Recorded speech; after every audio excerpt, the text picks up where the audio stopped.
I guess we are on. We're going. Let's go. 10. Ready?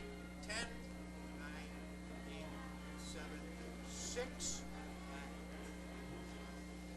Okay, go. Good morning and welcome to Doyle Field for the 120th playing of the Fitchburg Leominster Devils. Mr. Todd Robinson, welcome back, Todd. Oh, thank you, Ed. It's good to be here. It's quite an evening, morning here. I'm used to saying evening on Friday nights. A beautiful day here at Doyle Field. The teams are out stretching. What do you think for this year? I know last year you ate crow again, but hopefully this year we have a different story going. I'll tell you, we were 0 for 4 in our 4 years here. It's good to be back. Like to be part of a winner. Should be a great game today, and I'll tell you, key is going to be running backs. It's a try-back system versus a single back. We'll see how it goes. And that is true. I think one of the keys here is that Leominster needs to stop early. Early, yes. He's going to get his short yardage. I think if the Blue Devils can stop early from those big gains and scoring some touchdowns early, I think the Blue Devils could control most of the game. You know, it's funny, we started with this, though, as a conversation. I spoke with Coach Dubzinski yesterday. Let's get his thoughts on that. Let's go to the interview I taped yesterday with Coach John Dubzinski. Go ahead, Carl, roll it. Good to be back. We didn't think after last year's Super Bowl we'd actually get to sit down like this again. But here we are, 365 days later, another Thanksgiving. Isn't it amazing? Well, this is great to see both you and Rich. It's like a flashback to last year. We had spent so many good times together. So it's good to see you guys. I'm glad things are going so well at Syracuse. And welcome home. And well, thank you. Have a great break and enjoy the game. I hope to. I hope to enjoy it immensely, actually. Let's start a little bit with the history. It's been a tough road. I mean, a lot of successes over the last 4 years, and just that one game seems to escape. Yeah, this game has been a bump in the road for us. There's no question about it. And you know, we've prepared very well, and we've done everything we thought was to get the team ready. But for one reason or another, we haven't been successful. But we certainly. We're not dwelling on that. Right, absolutely. You know, we've had a great season this year. We lost our first game to Everett, and then for the next 9 weeks, we've won every game. We had a tie with Brockton. So we've had a fantastic year. You know, we're building on the positives that we're a good, solid football team, and we've had a good year, and you know, we're going to prepare very, very hard for Fitchburg, and we have worked very hard the last week and a half, and we feel as though we're ready to play a great football game. Of course, when we left last year, the big question was Kevin LeQueer graduated with us. Who was going to replace Kevin LeQueer? Well, who everybody assumed was going to be one, it turns out to be three. Tom Fallon, Adam Cordio, and Anthony Bizzotto. Tell me a little bit about how you design a system where, as opposed to going from one guy centering the running attack, you go to three. Well, going into the season, we knew we had Anthony Bizzotto, who finished very strong last year as a sophomore. We knew he was going to be there, and Adam Cordio was going to be, played very well in the Super Bowl game, and he played limited action, but when he went in there, he did a very good job. So we knew we had those two kids. So when we started out in the summer, Tommy Fallon really came in, and he did a great job. So we said to ourselves, you know, between Roger Mercer and Joe DeCarolis and myself, we said, listen, is there any way we can work all three of these kids in the offense without having to take one out and sit them down and things like that? But they were all going to play defense, so that was the original thought. We could rest them a little bit on offense and play them full-time on defense. But as we got into the scrimmages and we worked on it, and they were all very, very productive players for us. So we said, well, let's just go with it. You know, we kind of switch them around in different positions. Anthony's usually basically in the backfield all the time. Adam and Tommy Fallon will kind of shift out as a wing or a flanker sometimes. So they've all three of those kids have had fantastic years. I think Tommy Fallon's rushed for like 600 plus yards, and Adams rushed for 900 plus yards, and Anthony's in the high 700. So they've done a great job, and it's worked out beautiful. And they're very unselfish kids, and you know, nobody worries about who gets the ball, or how many carries, or how many yards, and things like that. It's been a very, very, those three kids have been very, very productive for us. Now, talking about having three people and being able to switch them into different positions, last year a lot of I formation and split backs. Has this offered or opened up any different formations that we hadn't used in the past? Well, the formations haven't changed, but we changed the personnel in the backfield. So, you know, that gives us a little different look. We can do a few more things without substituting.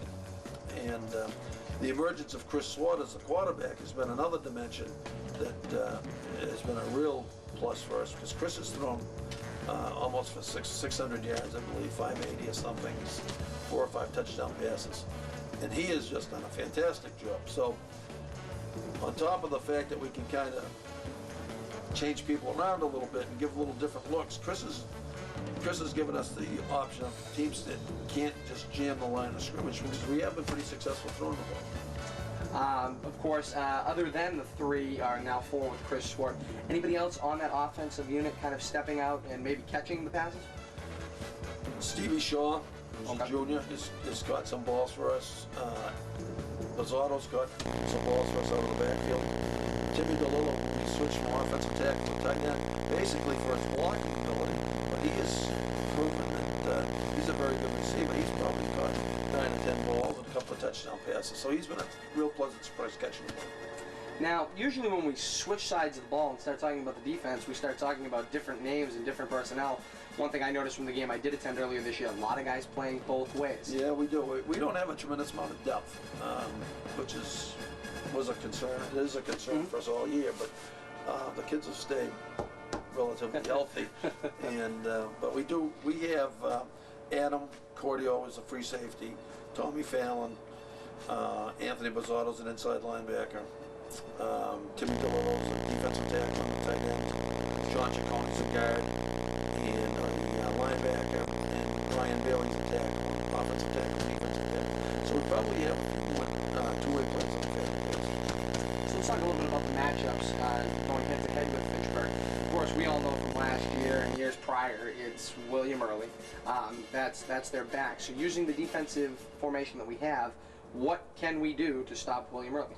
Well, it's going to be very difficult, because he's a fantastic back. He really is. Very, very good player. I think he's the best back in the state, and he's played very well against us as a freshman and a sophomore. Right. I mean, he's put up fantastic numbers. He's over 2,000 yards and over 20 touchdowns. In every team they've played, I know the other teams obviously have gone in with the idea of, if we're going to beat Fitchburg, we're going to shut down the run. Right. And he still had big games against them. So that is a concern. I mean, we're going to have to play a real team concept defense where everybody has a role, and just do your job. And don't try to do your job and somebody else's job. And everybody has a function there, and play really good, solid team defense. Try to prevent big runs. Try to get them in like 2nd and long and 3rd and long, where they might have to do something that they really don't want to do, and let's throw the ball a little bit. But they also have a good fullback who's done a good job for them. And Early's younger brother is a sophomore quarterback. He's improved since the beginning of the year, and he's improved each game. So he's an athlete who makes some plays too. So they're a good, solid team, and they have a good offensive line. So offensively, they're very, very tough. And one thing that's changed this year from the last 4 years we've all dealt with is right now, knocking again, the weather looks good for Thursday. I mean, it's looking about 50 degrees. Field should be in decent condition, not a lot of water.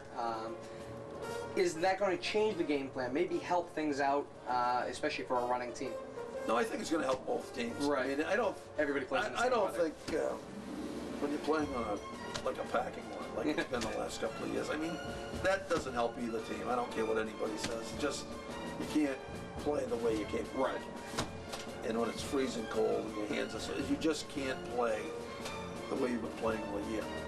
And I think it's going to make for a very exciting game. And I think both teams will play a very good game, and the way they've played all year. Both teams have had very good years against very, very stiff competition. I mean, between Fitchburg and Leominster, we've played a very good non-league schedule. So, I mean, we're battle tested. Both teams are battle tested, and you know, I want to see a good game, weather-wise. You know, so so both teams can do what they do best.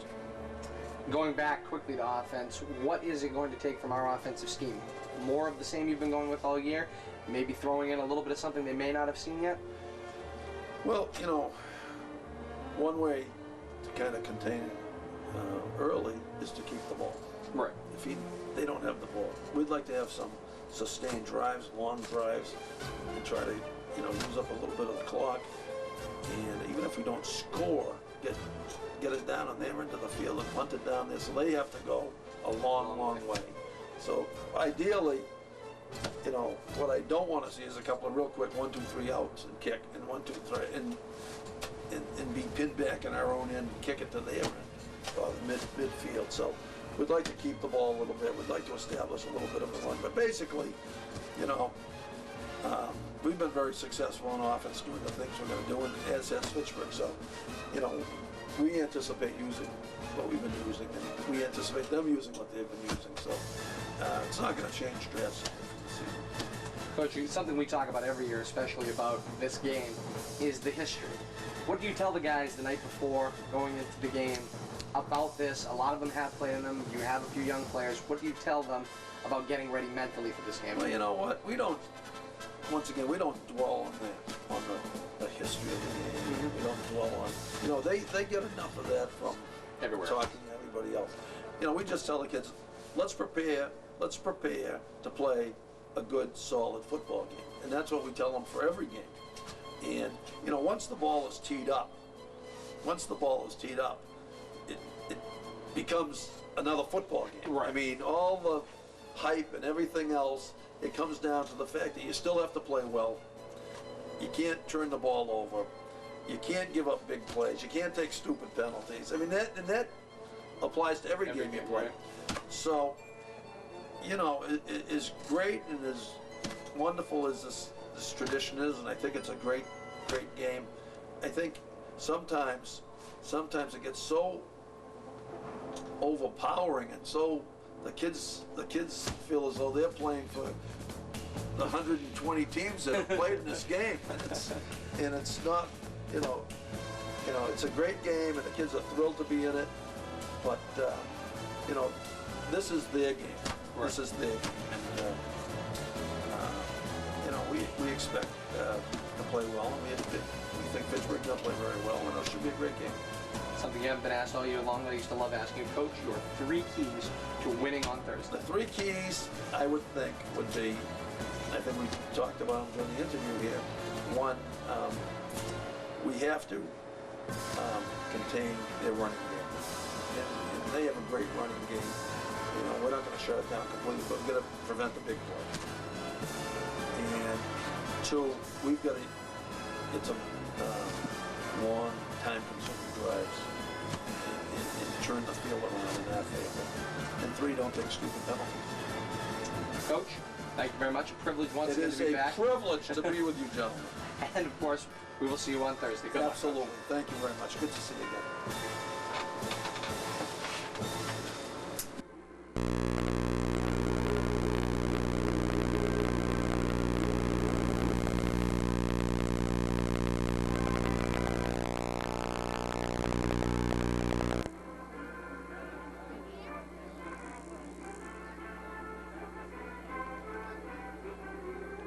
Mike, there we go. Thank you. I had some.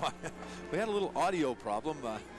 Welcome back to Doyle Field after a great interview by Todd with Coach Dubzinski this year. My partner in crime is back, Mr. Jack Sully.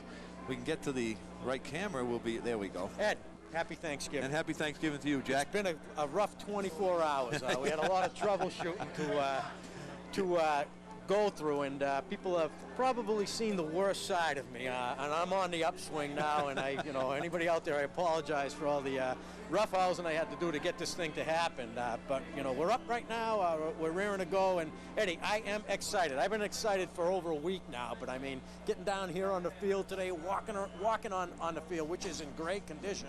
We might, eventually go down to Mr. Todd Robbins, who's going to do some sideline help me with that word, Eddie. Sideline? Sideline Interviews. reporting and interviews, to, to give a field condition report, but it's beautiful. There's no wind, the sun's shining, it's warm. It's a perfect day, Eddie, for football, a perfect day for Thanksgiving rivalry game. I mean, if you're out there and you're planning on watching this on TV, you're missing it. Get down here. We want to see you down here. We want to hear everyone cheering. We want Fitchburg stands. I'm looking out right now, like there's more people from Fitchburg here. All you Leominster people, I'd say get down here. You get a little rivalry going, fill those stands. Eddie, let me hand a little voice time over to you. Well, we'll have plenty of voice time today. It is a beautiful day. The sun has come up over the hill. Fitchburg is out there warming up in their white uniforms. The Blue Devils are out there in their total blue uniforms. It's going to be a great matchup here today. Of course, the ultimate goal of this game is the win, but also the winner of this game is going on to the Super Bowl. We did have a great show last night. Got a lot of good comments about that. The show went very well last night. Had a lot of good call-ins, and this morning as we walked around, we talked to a lot of people, and they agreed that they want to do that again next year. Absolutely. So it was a nice time. Getting to the two teams that are going to battle each other out here today. You never can tell, Jack, with the Thanksgiving Day game. You being a former Leominster player, this game is everything's up in the air. Yeah, everything's up, and no holds barred. We know Coach Ray Cosenza from Fitchburg comes from a long tradition of, go back to the days of Amiot, where they know how to win, and they do what they have to do. They're like good businessmen. They're ruthless at times, but they do what they have to do to win, and that's shown in the last few years. But I believe that these Leominster boys are ready. We're going to go down to the field right now where we have Mr. Todd Robbins, who's going to, hopefully add, not hopefully, he will add to these broadcasts. He's got a little sideline interview with Chris Young, the athletic director of Leominster. Let's go to you, Todd. Athletic director / coach Chris Young. Coach, happy Thanksgiving. Good to be back. Good to see you. Nice to see you. Thank you. Happy Thanksgiving, everybody. Same to you. Well, we're about 20 minutes to kick off now. Crowd starting to dwindle in. Definitely want to see some more people out here. It's a big game, big rivalry day. Yeah, we can't ask for anything better today. We got a perfect day. Field's in great condition. Two great teams. Winner goes. It's super. You should be here. If you're at home watching this, shut it off and get down here quick. Absolutely. If that's one message we can pass along, you don't want to see us anymore. You've seen the pregame show. Get down here to the field. Coach, we're obviously looking at the battle of a tri-back system versus the one man. Of course, that gives the Devils a lot of different looks with three different backs. Yeah, well, you got Leominster has obviously what they nicknamed that three-headed monster, but the one-headed monster over at Fitchburg is pretty deadly too. Williams had a great year. He's gained a ton of yards, and this is obviously a great program in Fitchburg.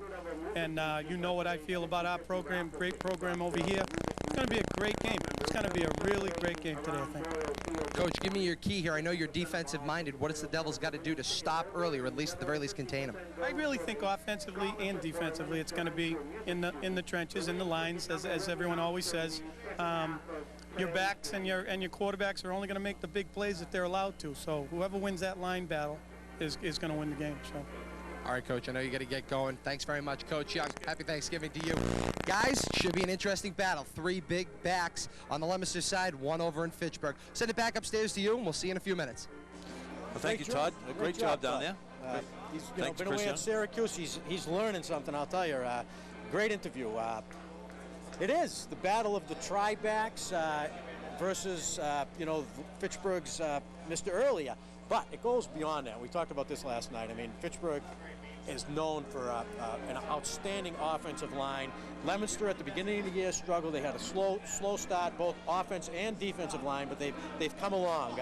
I think beyond the backs, this game is going to be told in the trenches. Well, I think you're right, Jack. It's going to be a battle up front. Each team has a good running back. Leominster has three, with Early for Fitchburg and Early's brother at the quarterback. I noticed before the game that the younger Early, I believe he's a sophomore, that's the quarterback in the team, was throwing a lot of passes and really laying the ball out there 30, 40 yards, and the guys were running underneath it. So I don't know whether they put in a little bit of different offense. I think they're going to need that against the Blue Devil defense today, where defense is going to be uptight and looking for the early run. And I think that's going to be part of the key. If they stopped early, as St. John's did, Leominster should be able to take a walk down the field a few times and put some points on the board. Another interesting point with the Fitchburg Red Raiders is you never know with them. Coach Cosenza has come out with other years that he hasn't been on top, and has taken these guys through Leominster, and obviously they've won the last 5 out of 6 years. This will be their 6th in a row if they can win this one. So they're hoping that they'll come into the Blue Devil land and be defeated and have the Blue Devils go on to the Super Bowl. Eddie, getting back to Leominster and how they've come along throughout the season, they have been notoriously slow starters. So one of the things that I believe that the coaches worked on is the fact that they're going to have to come out and play 2 good halves. And we talked about this before.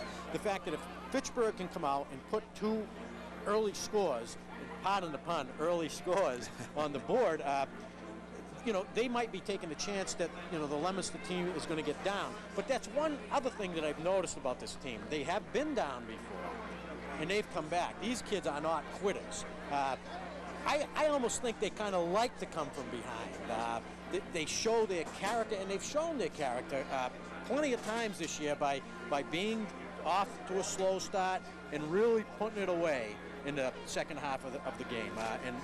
I'm just hoping that Leominster does come out, and I mean, this is it. This is for all the marbles. You got to come out and play 2 strong halves to beat this Fitchburg team. Well, the Blue Devils are notorious slow. We've said that all through the year. Each time that they come out the first half, they take a few bangs in the heads to get them going, and the second half they're always strong. But they can't happen today in this game. This game is too big. There's too much emotion set forth, and I don't think you'll see the Blue Devils come out this year, this morning, at low, because they're all pumped up already. Some of the teams that they came out during the season with, they knew that they were the better team. This game, it's all up for grabs. They've got to come out and play, and I think the coaching staff has made them well aware of they can't get a slow start against the Fitchburg team, because if Fitchburg gets out ahead, they can be very tough. The other side of the coin is that if Fitchburg does get down early, a couple of points, and we want to use that name early a lot, but that's not what we mean. If the Leominster gets up a couple of touchdowns, I think it's one of the things that the Fitchburg High team is kind of noted for, is kind of setting back and then getting run over. Yeah, so that can happen too. So on both sides, if Leominster comes out strong, punching right from that opening bell, so to speak, perhaps they can put them away early. Again, it is a beautiful day at Doyle Field. You really can't get a better day for a Thanksgiving Day game than it is here. There's no rain, there's no snow, the ground isn't frozen. You're going to have a game where the talent is going to show today, and that's who that team is going to win this game. And hopefully the Blue Devils are at home.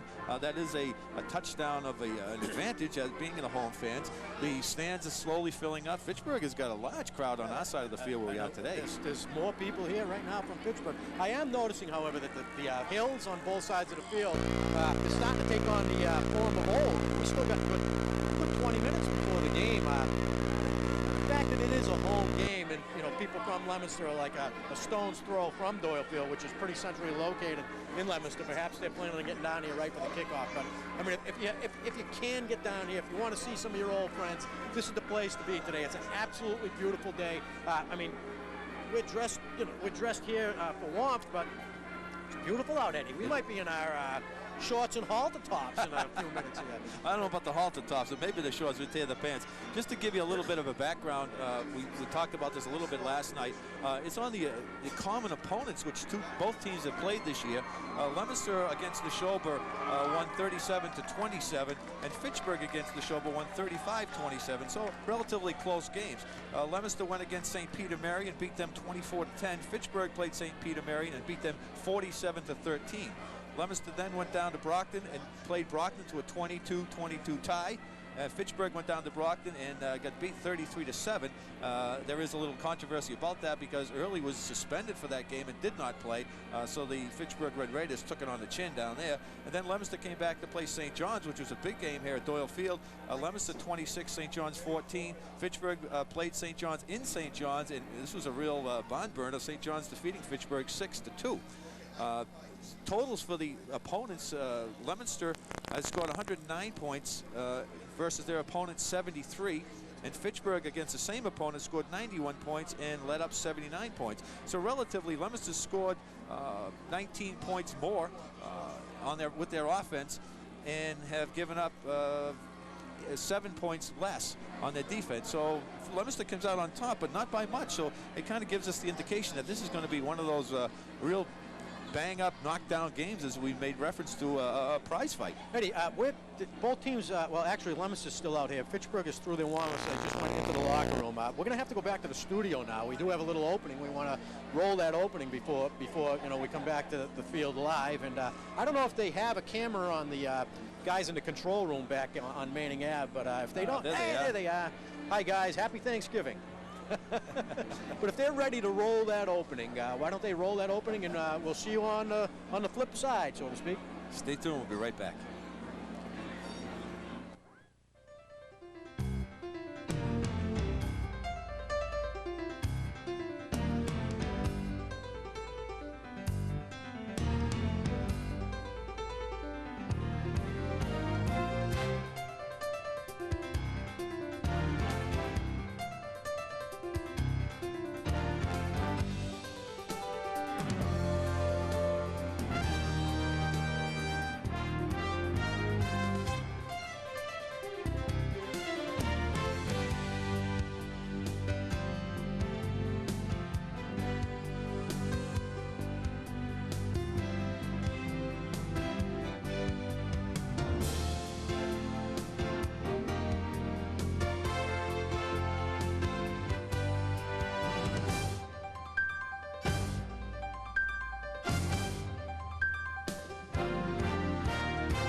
Memories are indestructible, but if we do not offer them shelter, they disperse and become lost in the eternal night.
The Old Grad, written by Grantland Rice, probably around the time of Newt Rockne in Notre Dame. He hears the echoes calling him from days of long ago, when ghostly shadows beckoned him from days he used to know. And after backs that flung to charge and stricken forwards reeled, the mocking memory of youth has blurred the open field. The old thrill leaps to life again, and through the roaring cheers, he sees the youth that used to be beyond the drifting years. He feels the old stir in his breast where time has galloped past. It places slashing speed once again in front of the attack.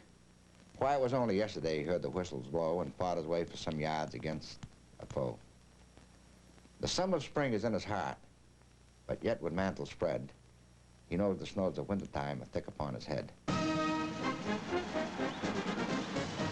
A lot of people don't realize it, but this rivalry has survived about 4 wars, and it's still going on. They survived World War I, World War II, the Korean conflict, the Vietnam conflict. All these terrible things are happening all over the world, and things are falling by the wayside. But not the Fitchburg-Leominster game. It just continues, and I'm sure it's going to continue for another 100 years. It's a good tradition, and it's a good rivalry. It's good, clean rivalry, and it's something that doesn't have to be pumped up. It's there. Fitchburg being our neighbors and our enemies on that day, and before and after they're our friends, and I think it's just a natural thing.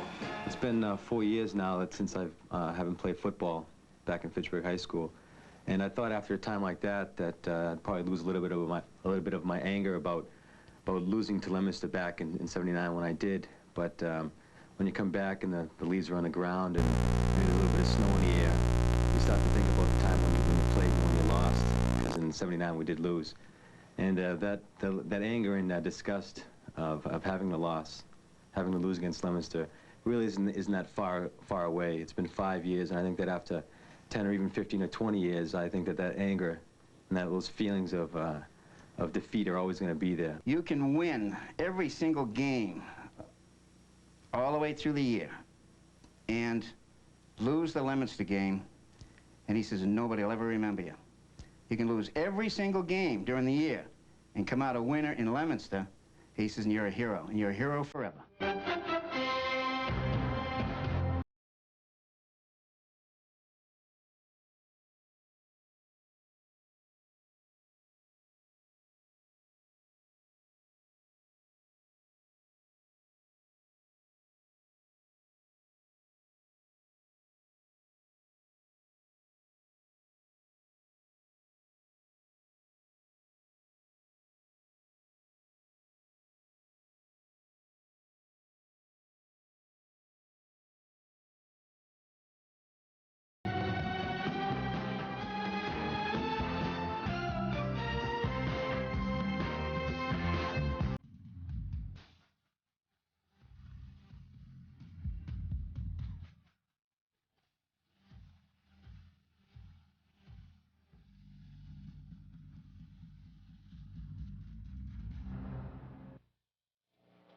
We're back.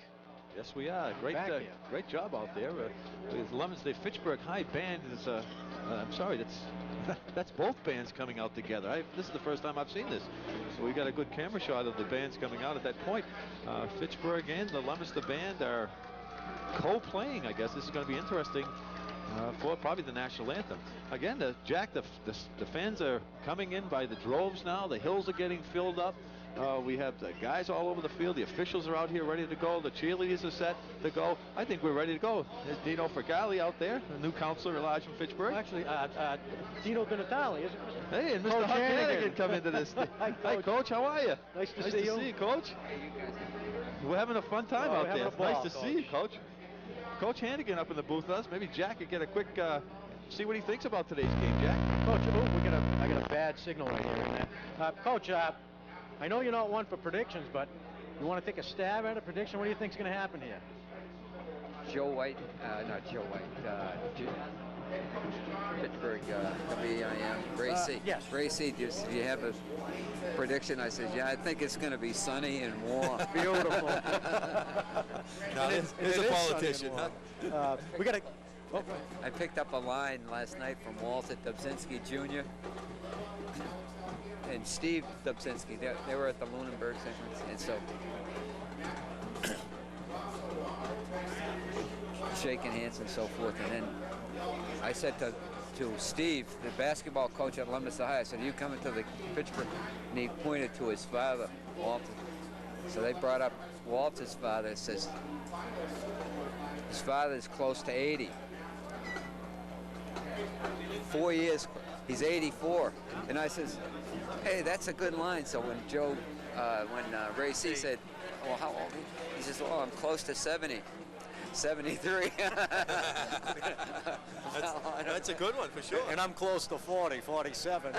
I'm close to 50. But anyway, there's a great crowd coming in. I mean, I'm looking at the ramps, and people are just coming in like salmon swimming upstream. Both hills are starting to fill up. Fitchburg's side right now is packed. Leominster's is getting there. It's an old-time game right now. Dave Cicino's way down the end, and he said that with both towns having TV and so forth, and it's pretty nice to sit home and you don't worry. You get a much better view, and you're explaining the game. And, and people save. I don't know what these tickets cost. $10 a piece, or I don't even know what they charge. But you know as well as I do, it's the fact that being here is the real charge of the Thanksgiving Day game, and a beautiful day as it is. I already made my mind as I was climbing those stairs, you know, and then I looked across at the load. This thing's got to go to a 3rd floor. Yep. I mean, get somebody in town to donate the damn thing and make it so that it's really. Well, we tried that this year, but we got a little trouble with the commission. They didn't want to let us do anything over here, so we had some time and money and materials and donated, but didn't quite fall. So maybe next year when they get, they're looking at new stands for next year. That may be in the whole works. It'll be great. Well, you know, I came to several of the games, and I said, I got to talk to Chris. I can't walk from the street up to the hip. I have to hold on to my brother's coat for balance, you know. No, I said, we got to get some guardrails coming up here for these people over 70. Or close to it. Yeah, 71. Close to it. Well, Coach, glad you could come up.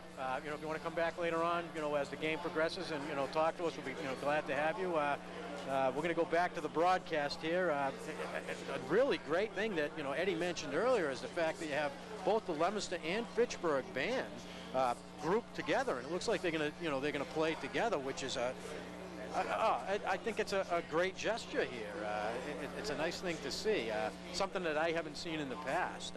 You know, in past years I have seen the cheerleaders team up, you know, to do certain things at times during halftime, but this, as far as I can recall, the first time I've seen the bands together. Oh, absolutely, yeah. Well, thank you, Coach, for coming in. It's nice seeing you again.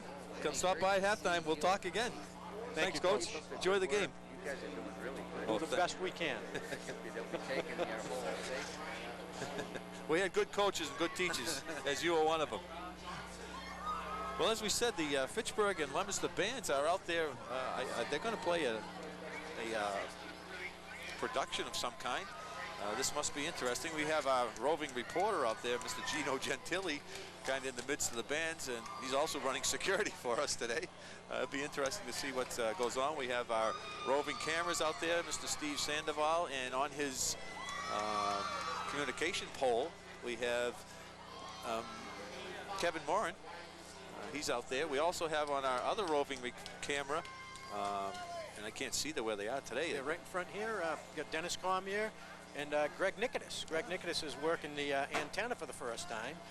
Fitchburg's getting ready to run out on the field. Leominster's got their traditional, let's call it the gauntlet, where they send out probably the seniors through the gauntlet as they get introduced.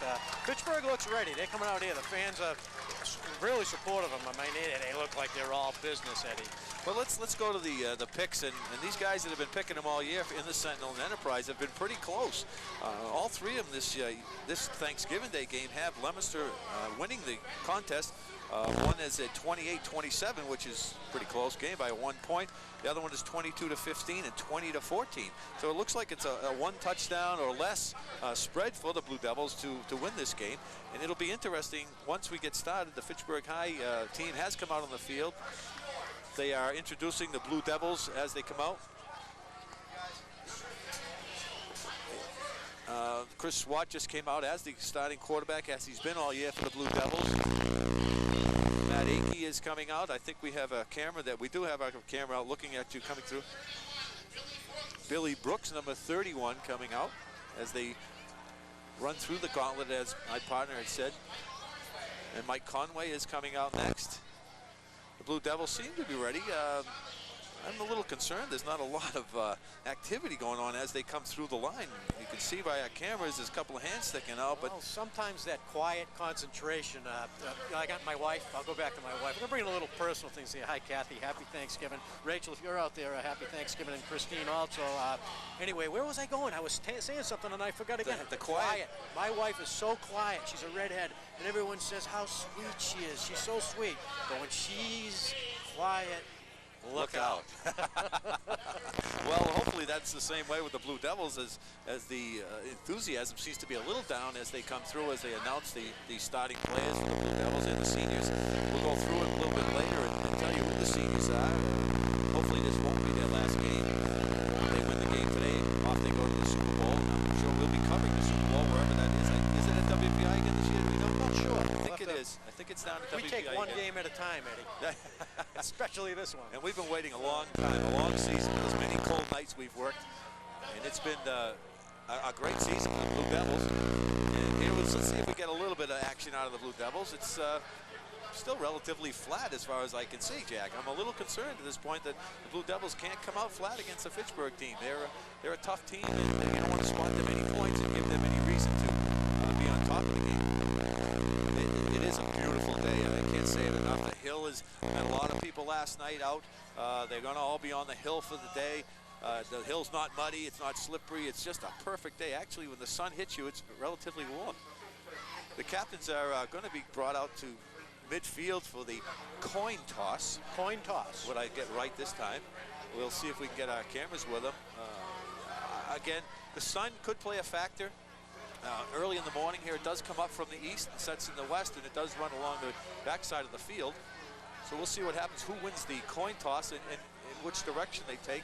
There is no wind per se. The flag is limp on the pole, so that's not going to be a factor. The temperature is not going to be a factor. It is a perfect football day for the Blue Devils and the Red Raiders to take on and really go at each other. It should be a beautiful contest. Great crowd here. Camera crews are ready. The back of the station, they're ready. This is going to prove to be a great day. Are you ready? I am psyched. Sometimes really I have to stop myself. I'm excited about doing this game. Oh, this is the greatest thing. And like we were talking last night, the first game I went to was back in Fitchburg.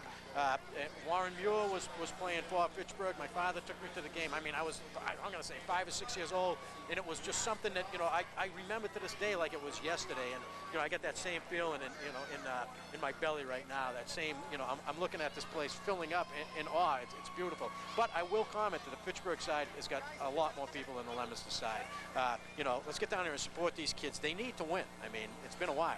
And I think they need that 12th person on the field, which is the fans. They're still coming in, but they're flocking to this side. I see a lot of red here, and I don't want to come down on my own hometown, but get your butts down here. Yeah, it's important to give these kids the support. The coin was tossed, and I believe the Blue Devils have won the toss, so they will receive a good sign to start out the game with the ball for the Blue Devils. They'll be going from right to left on your radio on your TV screen. And Fitchburg Red Raiders, wearing their white uniforms, will be going from left to right. Teams both are getting psyched up in the middle of the field. Hopefully don't run over our cameraman that's out there. The great job coverage on that flip. We will be ready shortly to get this contest underway. The 120th playing of these two teams. It's the 7th oldest rivalry. We found that out last night. 7th oldest, but we did determine that they played more times than anyone. The fact that they played 2 times at the beginning of the rivalry, has gotten to the point where they played more than anyone, even though it's not the actual oldest in terms of years. At this point, we're going to wait just 1 second. The Fitchburg and the Leominster Blue Devil bands, Fitchburg Red Raiders and the Blue Devil bands are together, and they are going to play the national anthem.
two towns. It's wonderful. These kids are psyched up. The fans are psyched.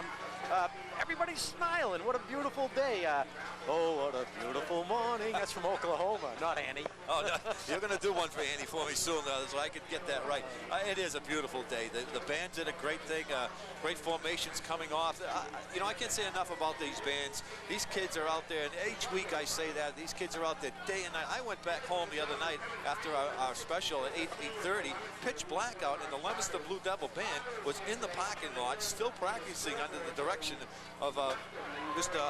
Hudson, who does a great job with them. These kids aren't just high school kids either. These are middle school kids that have joined the band and have done a great job with them. Their formations are wonderful. Their music is good. It was nice to see both bands getting together and doing that type of activity. So the Blue Devils will come out and receive the ball, which is a good sign. They will be going from right to left. The Red Raiders will kick to them. Let's see what happens on the kick. Usually the big hits are the first time out. Let's see what the Blue Devils. If the Blue Devils can come out strong and get some good. Before we have the kickoff, let's see if we can get to Todd. Todd, you got somebody down there for us? Gentlemen, getting ready for kickoff here. Field conditions quickly. Forecast is for 50 degrees. Winds are calm, and we've got some mud down here, but the field's dry. Best I've seen in the 4 or 5 years I've been here, guys. We're ready for a kick. Should be great. I'll have reports all throughout the game. Back to you guys. Todd, thank you. How's your excitement level? My excitement level's the same as it usually is, wound up and ready to go. Well, let's keep it wound up on this side, and we're going to help cheer these Blue Devils on, and we can be biased. Absolutely. It's going to be a great game. Thank you, Todd. Good job down there on the sidelines. Todd's running up and down the sidelines. We'll get back to him quite a few times tonight so we can get some close-ups from that sideline. So it's going to be a great day for the viewing audience today.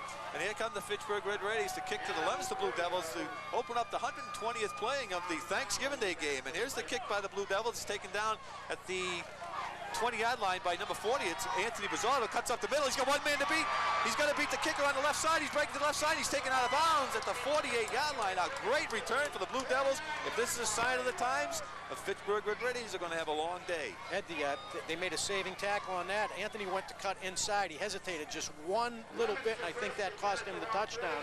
His feet slipped just a little bit, but that's the first time that he's put his cleats to the turf, I know that he's going to think about those cuts and get used to the turf as we go on, as a horse does on a muddy track. I'm expecting some good things here. New formation for the Blue Devils. We have triples right. We have Ant Bizzardo in the center. It's a dive to Bizzardo off the middle. He bounces to the right side, and he's taken back. There appears to be a fumble on the play. Bizzardo did fumble the ball. Fitchburg recovers the ball on their Blue Devil 47-yard line. A big turnover early in the game. Eddie, last night we were speaking with Brian Young on the telephone. We had a live call-in show, and Brian played in 1972, and he had mentioned that Leominster pretty much statistically dominated that game, although they lost. There were 8 fumbles in the game. Fitchburg had 4, and Leominster had 4, and they were all recovered by Fitchburg. We always talk about how mistakes telltale signs of what can happen in a high school game, and so far Leominster is 0-1 on mistakes. Well, that's a tough play for the Blue Devils early to early, and he's stacked up in the middle, banged out by a lot of Blue Devil players. Pickup of 1 yard. It's going to be 2nd and 9 for the Fitchburg Red Raiders. Ball sitting on the Leominster 46-yard line. Just underway here at Thanksgiving Day. Hope everybody's home. Not to home. I wish everybody was here, but I wish everybody a happy Thanksgiving. The turkeys are cooking. We can almost smell them from here, Jack. They're all going on through. We have a replay on that. The last play, we'll get it again. My partner's got to tell me about that. Early is up on the center. We have an high backfield. It's a 5-step drop because it's early up the middle. A draw play. I couldn't quite get that out. It was a draw play. I was waiting for it. I like to see you stutter once in a while. It was a nice play. I was expecting to pass. I mean, it was set up well, and when they handed it off to early, I said, "Uh-oh, look out!" I mean, I hope the Devils are expecting this, and they did at that point. The Blue Devils defense has stepped it up. We haven't seen them that tough usually early in the game. We don't mean to use that word early all the time, but that's the way it's going to be. It's 3rd and 9 for the Red Raiders. Ball sitting on the Blue Devils 46-yard line. Early up under center. We have an high backfield, and early comes out and calls a timeout. He did get the timeout before the offensive tight end had taken off, or they would have had a penalty, but Fitchburg called the timeout. Didn't like what they saw. Defensive Leominster may have changed it up a bit for him. It's going to be 3rd and 9 when the Fitchburg Red Raiders come back out on the field.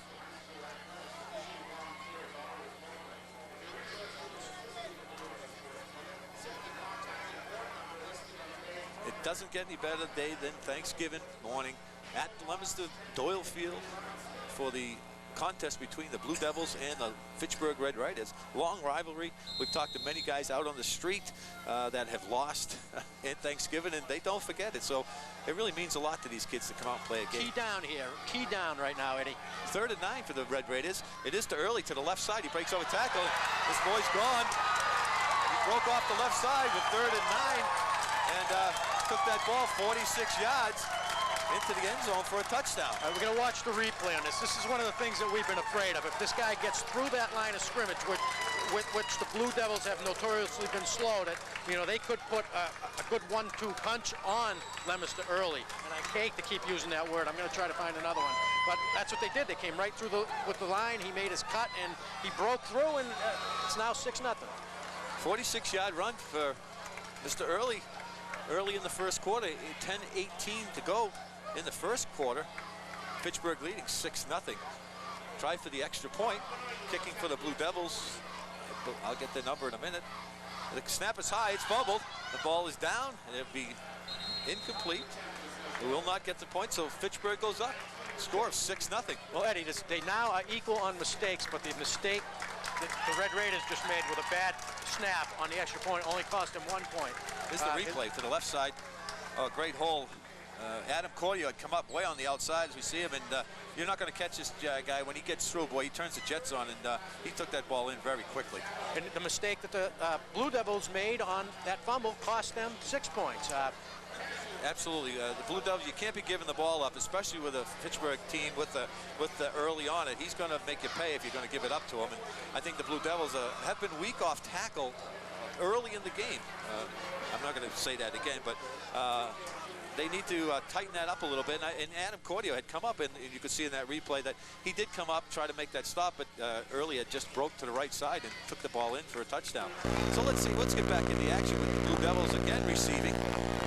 10:18 to go in the first quarter, 6-0 Fitchburg Red Raiders. Back deep for the Blue Devils.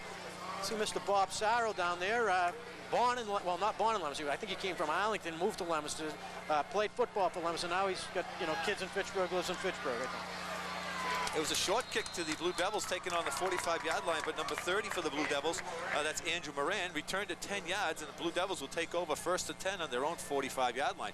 Just about where they were when the fumble occurred on the last series. Let's see what the Blue Devils can do with the ball. Trailing 6-0. Blue Devils will bring that over the ball. They did have a different set. Gone back now. DeLillo split right. We have an I backfield, Bizzotto, and we have twins right and left. That's Fallon and Cordio. The ball is shot out to Cordio to the left side. He's running forward. It's going to be close to a first down.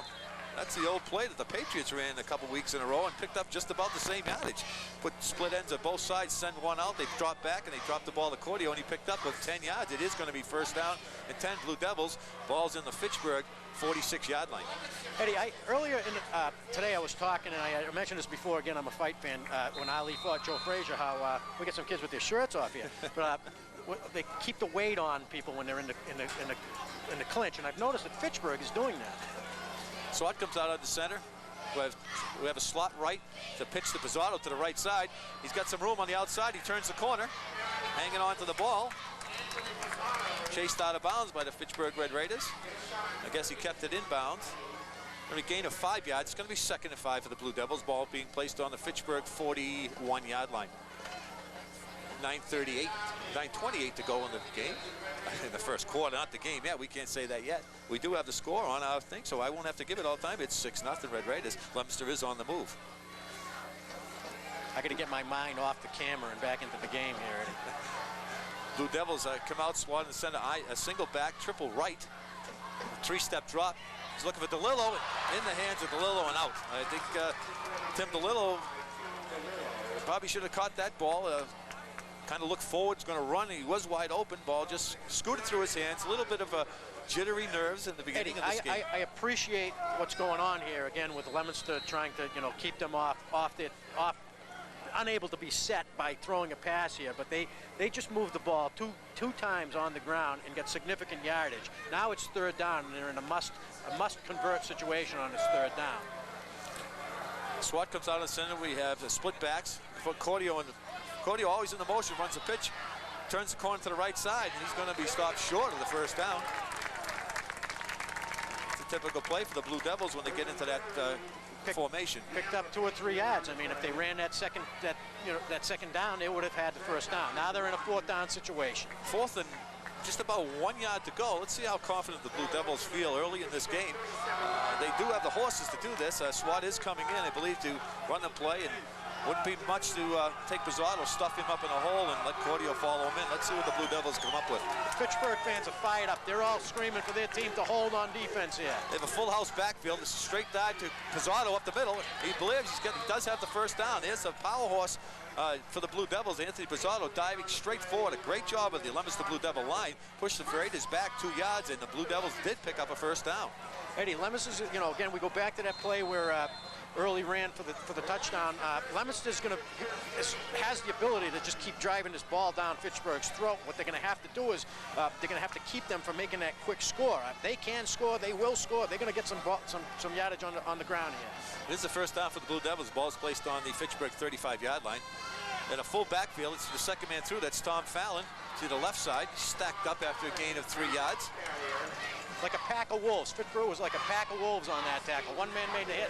3 or 4 Fitchburg white jerseys were in on that man before he even hit the ground. Swarm of bees, maybe. Well, they can swarm all day if they want, but if we're going to pick up 5 yards at a whack, we'll take that all day long. Great job by the Blue Devils. 2nd and 5. They have a full house backfield. Fallon, Bizzardo, and Cordio. To fake to Bizzardo to the first man through it. It's Cordio to the right side. He's stacked up. Maybe a gain of 1 yard. Number 61 or 81. I'm not sure. He knows it. 61 would be Adam Moody. So that gives the Leominster Blue Devils, it's a 3rd and 3. Ball being placed down on the 26-yard line. SWAT comes back in each time SWAT goes out for the play. Unlike the NFL where they can have the earphones in the helmets. High school doesn't allow that. So it's a big down for the Blue Devils, 3rd and 3. They have a full house backfield. Ball is to the Bizzardo to the right side. He cuts back to the inside. It's going to be close to a first down. I believe he does have the first down. A gain of 5 yards for the, Anthony Bizzardo. It is a first down. Blue Devils 1st and 10 on the Fitchburg Red Raiders 22-yard line.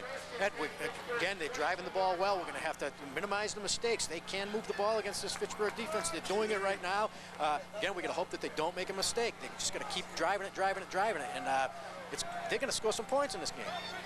Again, Blue Devils in a full house backfield. It's to fake the inside. It's to Fallon to the right side. He's taken down by number 6 of the Red Raiders on a good hit. That is David Gray. A gain of 3 yards. The Blue Devils, even though the Fitchburg Red Raiders are coming up and making some hits, the offensive line is driving them back 3 or 4 yards, so it's going to be 2nd and 7 after a gain of 3. Ball's on the 18-yard line of the Fitchburg Red Raiders. We have 6:59 to go in the first quarter. Fitchburg leading 6-0. So the Blue Devils come out. SWAT checks the defense. We have a full house backfield. This is different for the Red Raiders. It is to Bizzardo up the middle. He's still digging forward. He carried half the team. He carried half the swarm of bees on his back. He sure did. I was just going to say that half the Red Raiders were hanging on him, and he was still up there. Right now, it is a first down. I've been keying on the Leominster front offensive line, and they are firing off the ball scrimmage. They're doing everything that I hoped they would do. They're setting up these plays. They're setting up the running backs. Fitchburg got a tough defense right now. They're playing psyched up football, and Leominster is still able to move the ball. And right now, I think it's because of the front line firing off the ball. Absolutely. The Blue Devil line is, and we said this before the game and during the week when we talked about this game, that this game is going to be won in the trenches up front, and this is a perfect example of what the Blue Devils are doing with the line. Each time they go in, we do have a replay on that last play. Let's take a look at that. It's to Bizzardo right up the middle, and he almost broke that thing. He had one guy to beat. Then they hung on and took up to the play. Nice job, guys. So the Blue Devils, they do have to come out and they do have to dominate the line, which they are doing, and they have to keep this. Maybe that quick touchdown by Fitchburg was a wake-up call. The Blue Devils say, hey, these guys came to play, and we can't be spotting them 6 points. The defense will come back, I'm sure. They're very tough. The coaches have made some adjustments for that. The offense now is on the move. The ball's down on the Fitchburg Red Raider 10-yard line. It's going to be first and goal, I believe, or the flag is up. No, it will be first and goal on the 10-yard line. I'd like to say hi to Mr. Smith down on the chains. Mr. Smith, I went to school with Ray's son, Michael, and I see his other boy at the gym all the time. We work out together, and he said to say hi to his father because he's getting old. So, Eddie, yes. Why don't you, maybe Todd can say, make a few comments. I'm going to go try to troubleshoot a camera. All right, we just saw a camera come up in one of our technicians' hands, and didn't quite look too good. So Jack will take a little hiatus. He is a technician with us, and see what happens. I hear you down here, guys. How you doing, Ed? I'm doing great. Let me get to this play. It's Cordio to the right side. He's got to turn the corner. He's trying to get in the end zone. He is in the score. Adam Cordio, 10 yards for a touchdown for the Blue Devils to the right side. Ran right outside. The defense of the Red Raiders got some good blocks, and he went. And it's just what the doctor ordered. The Devils are having a lot of success when they let the play develop. They let the play develop. The back finds the hole. As long as it holds, they're having a lot of success moving it on the ground. Thank you, Todd. It is true. If the Blue Devils wait a little bit in their line, let those holes open up, they do have 3 or 4 or 5 yards at a whack. That will wear down the Fitchburg Red Raiders very quickly. But the Leominster Blue Devils have got to play some defense now and really get a hold of early and stop them, and so they don't get scored. Leominster's going to try to take the lead. They're obviously going to go for the 2-point conversion, which is typical of the Blue Devils. They have a full house backfield. Mr. Bizzato right down the middle, and I have no signal yet. He did not get in. So Fitchburg held on the 2-point conversion to Bizzato up the middle. That leaves the score tied up now at 6-6. We have a replay of the touchdown. We can see that it is to Cordio to the right side. As he sprints outside, he's got one man to beat. He got some good blocking out front by Tom Fallon, number 43, and Cordio was in for a 10-point jaunt, tie up that game 6-6. No loss there, Ed, by the way. Take it at 6-6, tie ball game. Do what they've got to do here. They've got to keep the momentum, though. They gave it up on the first kickoff by fumbling the ball on the first play. Now they've got to try to hold it. You tie the game at 6. So the Blue Devils have taken the ball down the field, showed that they do have the offense and the horses to do that. That was a great drive by the Blue Devils. Ate up a lot of time on the clock. They come up with 6 points. They tied the game. So we're back to 0 as far as the two teams are concerned. Leominster is going to kick to Fitchburg and see what the Blue Devils can do on defense. The defense is going to be a key here. If they could put the stop to the Fitchburg Red Raiders and then take the ball over and work another series of downs as they just did, then they can really take a lot of the steam. That was a long time for the Fitchburg defense to be out there and trying to tackle these guys as Cordio and Bizzato. These guys are big kids. And when they hit you, it's got to take its toll on you. And to be out there that long on that type of series will weigh you down. A lot of these kids go both ways for Fitchburg High. You can see the same numbers out there. They get pretty dirty already. And here the Blue Devils are going to kick off. Kicking off is Adam Cordio. It's a great kick down the middle. That's going to go into the end zone. And it's probably going to be down by Fitchburg instead of taking it out. It is. It's down by Fitchburg in the end zone. A great kick by Adam Cordio. That ball will come out to the 20-yard line. It'll be 1st and 10 for the Fitchburg Red Raiders with 5:38 to go in the first quarter on their 20-yard line. Ed, that's big, big. Back them up on their goal line. A defensive stand here would be huge at keeping the momentum going Leominster's way. Absolutely true. Now, they have the Fitchburg Red Raiders deep in their zone. Let's see what the Blue Devils can do with on defense. They need to be careful early. He is a tough runner, as everybody knows. Fitchburg comes out with an eye backfield. We have twins right. It is a pitch early to the left side, and he's knocked around like a ping pong ball in there for a little bit, taking down, I believe it was number 40, Anthony Bizzato was in on the tackle. Just what the doctor ordered, Ed. They've got to keep on early. They know the game plan.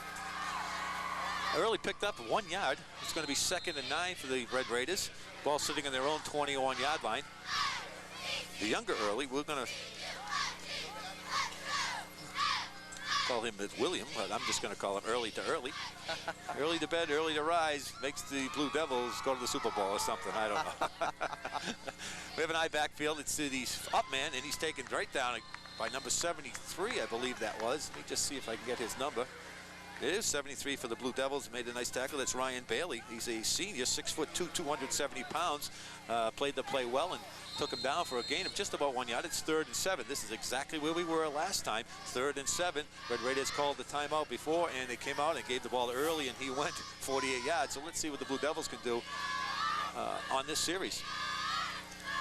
And probably important to remind our viewers at this point quickly about our sponsors: the Carolus Insurance, Elite Carpet Cleaning, Mass Pallet, RD looks like Communications, Richardson's Funeral Home, and Ernie Rooney, and the Wright Roy Funeral Homes as well.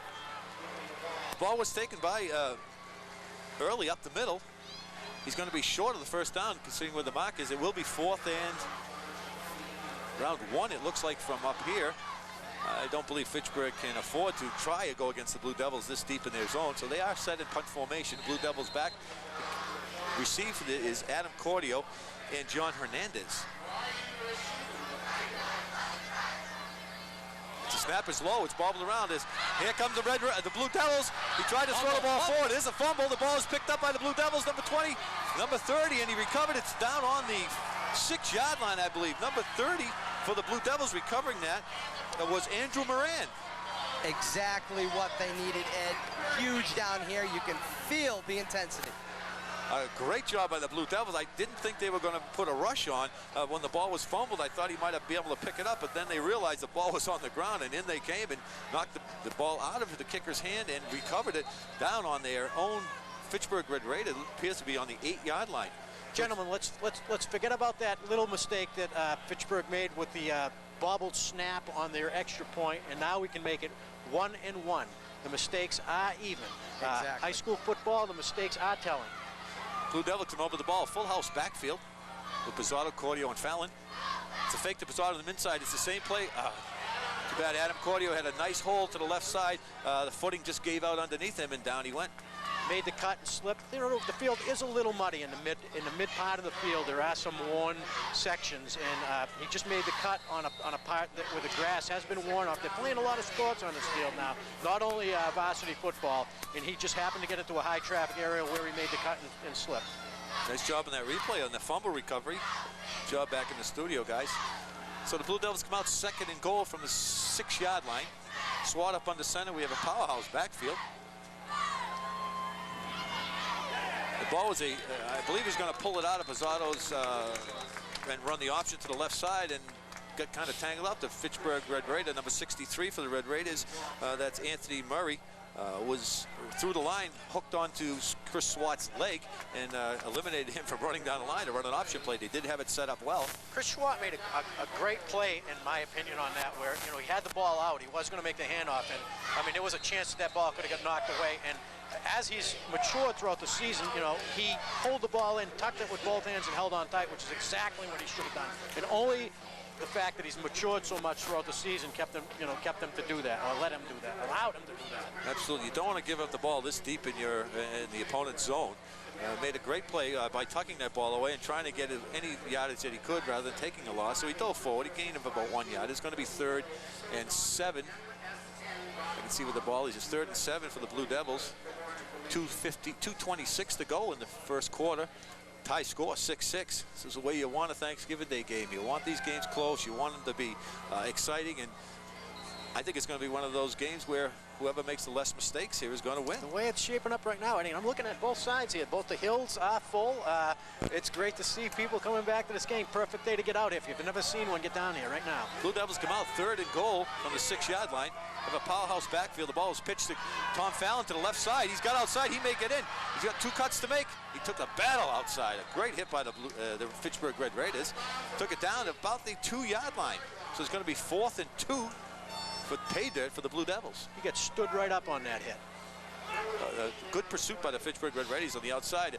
Initially, when he had turned the corner, there wasn't much there. And then all of a sudden, it was filled with white shirts, and they drove him out of bounds. The ball is down on the 2-yard line. 4th and goal from the 2-yard line. Swart's bringing the play in from the sideline, so let's see what the Blue Devils can do. This is a typical play for the Blue Devils, is just power this thing into the end zone. Let's see what they can do. Pittsburgh's defense is holding tough in the red zone. They held them on the extra point. Let's hope they can drive it home. Ball is it's pitched outside the Cordio with his speed. He's not going to get in. A great play. The number 1 for the Fitchburg Red Raiders. That was early, I believe. I thought it was number 2. Was it number 2? All right, then it was. It was William Early. Let's see on a replay. That's Tom Fallon going on the replay on the last play before that. That's a good job. So the Red Raiders hold tight. Took the Blue Devils. They tried to go outside with Cordio and didn't quite get the blocking. The linebackers came up inside, snuck through, and made the tackle. Ball's down on the 3-yard line. Fitchburg 1st and 10 from their own 3. 2:12 to go in the first quarter. Early up on the center. It's Early to the right side. Red Raiders are trying to go running off tackle. Played well by the Leominster defense. Coming up off the ground, Anthony Bizzardo, number 40. Number 85, Tim DeLillo. And number 18 for the Blue Devils, Matt Akey. It is a great crowd here. You know what, Jack? I think they've heeded your warning. Yes, they have. Jack's been telling them right along, get down here, watch this game, and boy, I'll tell you, it's great. We wish we could have had a camera on me. The wrath of Jack was out this morning. I've calmed down now, but we were a little concerned. So it's 2nd and 9 for the Red Raiders. The ball's given up right up the middle. To me, that looked almost like a misdirection, and with this angle, it was tough to see. And you know, evidently, if that was what they were running, and to me, it looked like it. Fitchburg was hoping with the speed of Early they could set that play up, as Effort did earlier in the year. But that was earlier in the year. Leominster has worked on defending that play and has done a great job since about the 3rd game of the season. That was Eldridge Wright for Fitchburg that just dropped that ball. Gain of 1 yard. It's going to be 3rd and 7. Ball's to Early to the right side. He's stacked up. Gain of 3 yards. Still going to be short. It's going to be 4th and probably 3 for the Fitchburg Red Raiders. Early was stacked up on the right side that time by the Blue Devil defense. Great job by that defense holding tight on that play. So the Fitchburg Red Raiders again are going to have to punt. Ball's being placed down on their own 11-yard line. It would be 4th and 2. Kicking from their own end zone. Last time the snap was low. It is a fake. It's Early to the right side. It's going to be interesting where the spot is. I don't know if they quite... They're going to look at it. They may have to measure this one. It is a first down. A trick play. Coach Cosenza going on 4th and 3. They snapped the ball directly to Early rather than the punter, and he got up over the left side, and this is what it's all about. These guys aren't afraid to take a chance. They're not playing conservative football here. I mean, to take a chance like that deep in your own territory, I mean, that takes a lot of guts. Evidently, they're very confident in their team. It gives them another chance. Now they get some room behind them. Leominster's just going to have to dig in. They have to dig in. They got stopped on offense, and now they got beat on defense here. So Fitchburg comes out 1st and 10, ball sitting on their own 15-yard line. It's to the left side. Early is stacked up again in the middle. A host of Blue Devil players on the play. I'm trying to get number 73 on the bottom of that pile. For the Blue Devil is Ryan Bailey. And that appears to be the end of the first quarter. So just to recap very quickly, opening kickoff, Blue Devils received the opening kickoff, returned it 20 yards. First play from scrimmage, the ball was fumbled by Bizzardo. Fitchburg took over possession of the ball at their own, the Fitchburg, the Leominster 47-yard line. 2 plays later, Early goes 46 yards for a touchdown. Ball's then kicked back to the Blue Devils. They drive the ball down. They went 74 yards and a scoring touchdown by Adam Cordio to the right side. The 2-point conversion was denied, and that's where we are. We're locked up at 6. We're going to change ends. That is the first quarter. And, well, I'll tell you, it goes by fast. We've waited all year for this game. The first quarter's already over. It's a real shame, but you got to give Coach Cosenza some credit at that point, or some nerve. 4th and 2, down deep in his own end zone, the ball sitting on his own 12-yard line. Well, that's confidence. I heard it said by WAM after watching the last telecast they had where Fitchburg lost, and he was, looking forward to this game, and he made a comment on what happens in terms of like when the last few years Leominster has lost. Fitchburg comes out here playing to win, and Leominster comes out playing not to lose. And obviously by that play, Fitchburg is playing to win. They're not playing conservative. They're just throwing punches from all angles here. Well, Fitchburg Red Raiders come out over the ball. It's 2nd and 7, 2nd and 8. Ball sitting on their own 17-yard line. The straight dive up the middle to Early. He pushes the ball forward for a gain of 7 yards. It's going to be 3rd and 1. Ball's being placed down on the Fitchburg 24-yard line. Just underway in the second quarter if you're just turning in. The turkeys are cooking. Jack's got a phone call. Maybe that's Gil. Gil from Elite Carpet Cleaning has told him that he doesn't want to sing anymore, so that's what it is. Fitchburg Red Raiders come out of the ball. We have an eye backfield. It's to the first man through the middle. He's driving to the right side. Here's he has enough for the first down.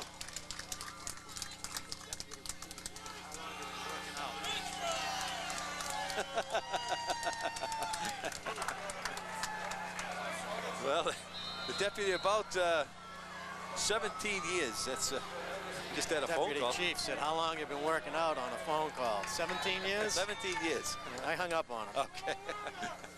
So 1st and 10 for the Red Raiders. Ball sitting down on the Fitchburg 22-yard line. Early tries to hurdle up over a couple people, and boy, it's a good way to get hurt running against the Blue Devils, putting yourself in the air. Chief, I can't talk to you right now. I'm kind of busy. Everybody wants to be on television, Eddie.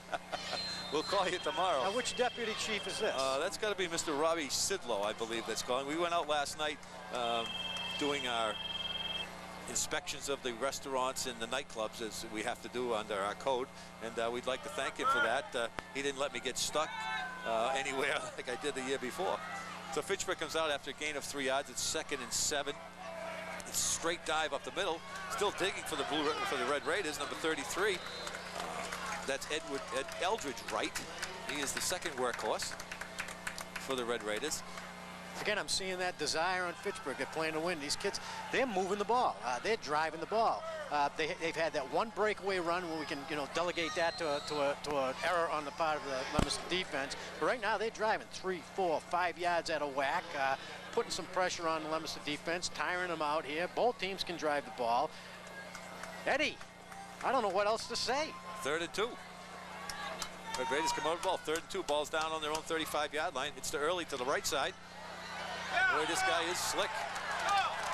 Can't knock him down. Now there's quite a few players on him, but he's gained 6 yards on the play.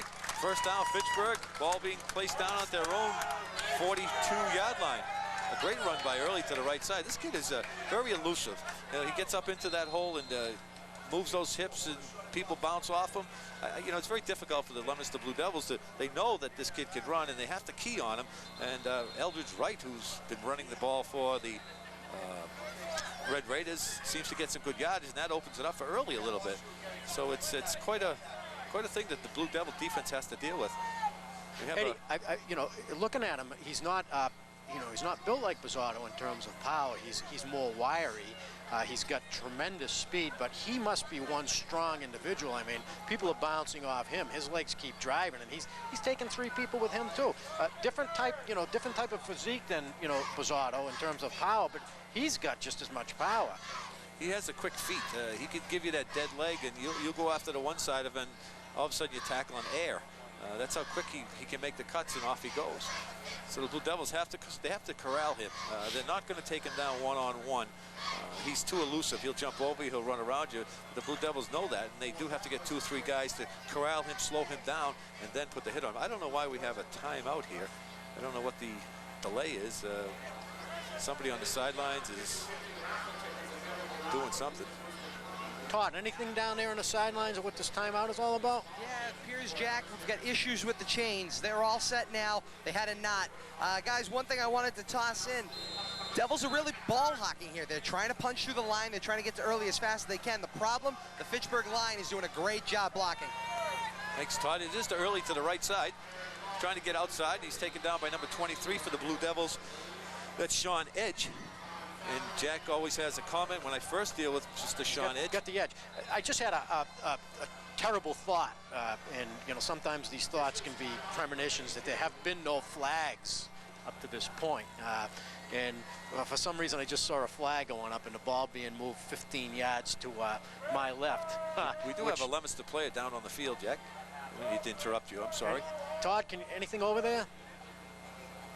I'm going to attempt to get a report once one's available. All right, thank you, Todd. I don't know where you are. We can't find you. I don't know where you are, but we do have somebody down. And boy, oh boy, I hope that's It is Anthony Bizzato. It is. It looks like him laying on the ground. I'm not sure what happened there. This would be a big loss for the Blue Devils if Bizzato is hurt on the play. Hopefully it's something like the wind knocked out of him. But I wonder if they could find a replay back at the station and maybe go in slow motion, see if we can see what happened with Anthony. They are working on him. Let's see what happens here. This is one tough kid that's on the ground over there. You know, if it's something that's minor, he'll be popping right up here and he'll be ready to go. Blue Devils need to put Bizzato back up in the game, defense and offense. The Red Raiders did try to get outside. They did gain 2 yards. It's going to be 2nd and 8 when we get back to play. Ball's being placed down on the Red Raiders 43-yard line. Bizzato was still down on the ground, so let's see if we can get Todd over there afterwards and get us an injury report. But right now we'll hope for the best. There's a replay. Let's see if we can key in on Bizzato. Bizzato's the linebacker. He's going to be, as Bizzato going to the outside now. He jumped over one man, just up in the middle of that pile. Didn't see anything out of the ordinary happen. It looked like he got up. He did walk off the field, so that is a good sign. He's got his helmet off, and we'll see if Todd can go over there and maybe catch something for us. And when he's ready, he'll let us know. Now, I've heard a couple of good stories when we get some time about toughness. One of them was by Connie Curley in regards to her son Michael, who played in the JV game, broke his wrist, and he came off in tremendous pain. They were going to take him to the hospital. He says, "No, tape me up. I want to go back in." There's some tough kids. So it's 2nd and 8 for the Red Raiders. Early to the left side, met by Cordio, and 33 for the Blue Devils. Mike Conway, after a pickup of 3 yards, going to be 3rd down and 6. Ball sitting on the Fitchburg Red Raider 46-yard line. 8:36 to go in the first half. Score is locked up, 6-6. Another story I heard, Kevin Buckley, when he played at Thanksgiving, got kicked in the mouth. His 2 teeth fell out. He came in, gave them to the coach, and then went back in. Yeah, he's a good boy, that Kevin, I'll tell you. So it's 3rd and 6 for the Red Raiders. Put Early in motion to the right. It was a fake dive to the halfback, and Early kept the ball. The younger Early kept the ball and tried to go off tackle. It's going to be 4th down and 4. I expect them to go here. If they went with 80 yards of field in front of them, they're going to go for it here. Well, is it a good idea to go? Let's see what happens. Maybe they don't feel confident in their defense. Leominster offense could be very powerful. They try to keep the ball from it. It appears they are going for it. This is a do-or-die game, so Coach Cosenza they're playing 4 downs. We did have a timeout. Leominster, I believe, called a timeout. So they want to talk it over. They don't want to get caught again. 4th and 3 and have some trick play from Coach Cosenza come out.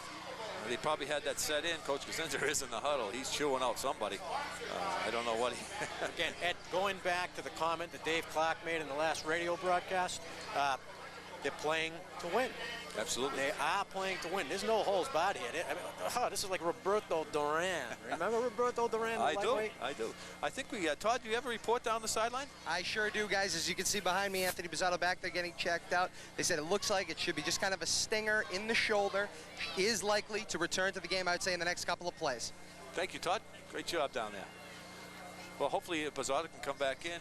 Tough time to get winged, but if anybody's going to come back, he will. These guys know it's important. He's just, you know, you go to the dictionary and you look up football, and his picture's there. There's a good shot of Anthony now, kind of moving that shoulder around. He's got his game face back on. I think that's the only face he has.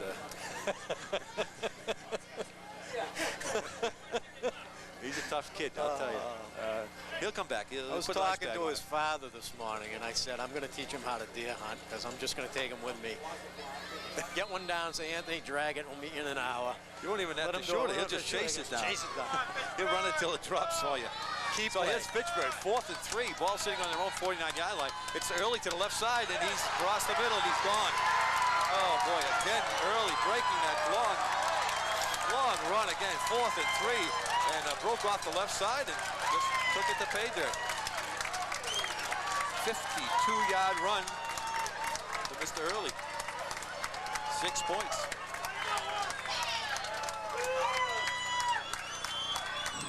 That was like taking a sword in the ribs and having somebody twist it right underneath my rib cage. So that one hurt me. It really, really hurt. They were looking for the short die play, and he just blasted through the line. Yep. Nothing but field in front of him once he got through that line. Everybody did their job. We got the Fitchburg boys out front of us there. They're going wild right now. I'm going to put them up. Fitchburg, that's right, they scored. We already said that, but that's okay. Well, Mr. Early romps again with a 4th and 3 and takes it 40. I expect them to go for 2 right here to make up for that missed extra point. That's 52 yards. This is another typical Fitchburg play. They put everybody to the left side, Blue Devils, and they're going to center it from the middle. Again, Ray Kazenza has put in some trick plays. We saw this down at BC High. They did this as well. They go back to the center. Leominster defense is kind of a little... Don't count out a fake. Don't count out a fake. Yeah, they are going to kick the ball. Number 32 for the Red Raiders. There's a snap. The ball is down. And it's no good. Missed left. Officials say no good. So that was tough angle right here. I thought that split the uprights from this angle. Yeah, it went left, as they said. Number 33 for the Red Raiders is Eldridge Wright doing the kicking. Missed it left. And with 7:32 to go in the first half, Fitchburg Red Raiders 12. Is it 12 or 13? Scoreboard says 13, but I believe the extra point was missed. It should be 12 because it was 6 and 6. So there we go. You guys are sharp as marbles, I'll tell you. Great job. I looked back at the monitor and they had already changed it for us. We got people flying in and out of here like by the tray. There you guys go. Nice job back there. So Fitchburg leading 12-6 with 7:32 to go in the first half.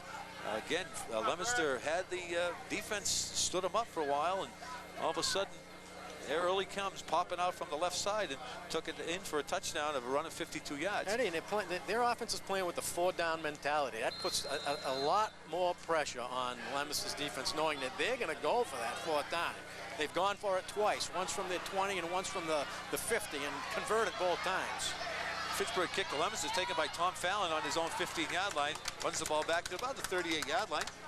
Good return, and another good thing I saw out there was number 40, Anthony Bizzotto, was in on that kick return, so he appears to be okay coming back in the game. Fitchburg kids are really putting the stick to the Leominster boys too. I'm seeing some really hard hitting. They're not holding back. They never do. They come to this game prepared. Well, you know, it always rises and pumps you up when you get a long run with your 4th and 3 and a long run for a touchdown. And that's what happened to the Raiders. So Swat's up on the center. You got Bizzotto and Cordio on the backfield. Ball's to Cordio to the left side. He's stacked up at the line of scrimmage. Gain of 1 yard. Going to be 2nd and 9. Ball's being placed on the Leominster 39-yard line. 7:09 to go in the first half. And we have the score up on the screen, which is 12 Fitchburg, 6 Leominster. Leominster did move the ball in the second series of downs, pushed right down the field. Let's see what they can do on this second set. 2nd and 9. Blue Devils come over the ball. Swat's talking to Bizzotto. They have, this is usually a play that Leominster use all the time. Puts Fallon in motion, pitch to the it's exactly what happened. Pitch to Fallon in motion. When they have that tight set, single back with Bizzotto in the backfield, they always put either Cordio or Fallon in motion. And if you knew it was going to happen from up here, do you think they knew it on the field? It looked to me like they did.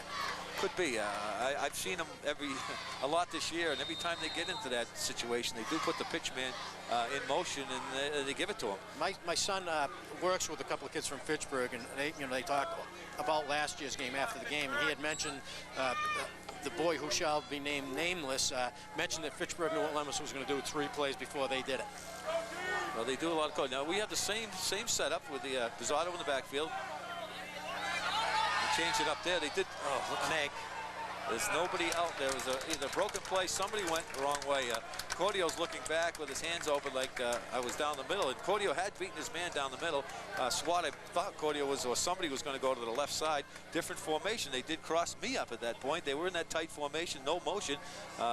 Maybe Fallon got hung up because he was on the left side. Fallon got hung up on left side, couldn't get out in the flat where the ball was thrown. So it's going to be 4th and 4 for the Blue Devils. And we do have a timeout, I believe, called by Fitchburg. It is. It's a Fitchburg timeout.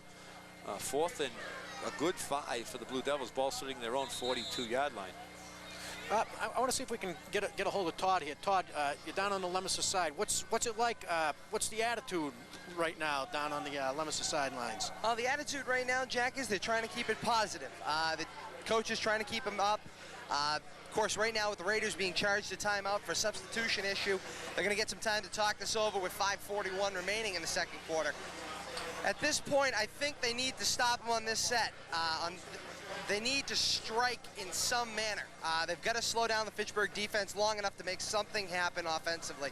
And, I mean, they're doing everything they can. Cordio had his man beat down here, just couldn't find him. Todd, the fact that Fitchburg's playing this as a 4-down offense, it seems as though they're going to go for it on fourth no matter what, the way things are going. That has to, take some of the wind out of the Leominster defense sails. It puts Leominster in an interesting position because on fourth down, now you've got to think about it. Do you have to keep the ball, or are you going to punt it away? And it looks like they're going to punt here. Cordio back to punt for the Blue Devils. Kick is to the left side. Be coming down around the 30-yard line. Takes a Leominster bounce and a Leominster roll.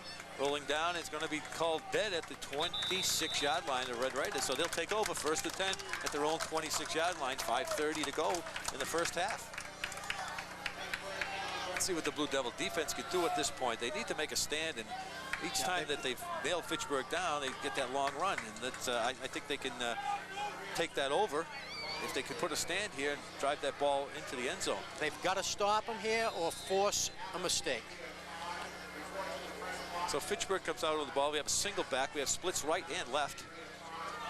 And it's the first man through, the halfback through, number 33 for the Red Raiders. That's Eldridge Wright. It's a straight dive.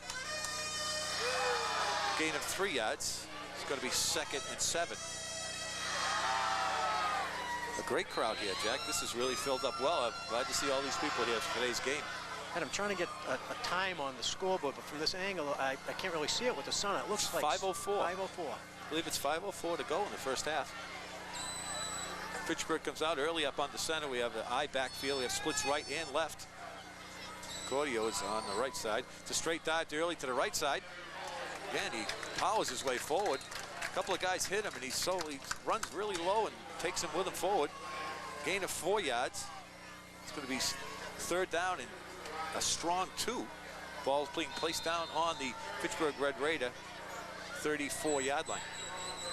He's almost a guaranteed 2 yards a pop. He is, Jack. He has that speed where he gets into the line very quickly, and when they make the contact, even at the line of scrimmage, he powers ahead for 2 or 3 yards. So it's 3rd and 2, a strong 2. We have a split backfield.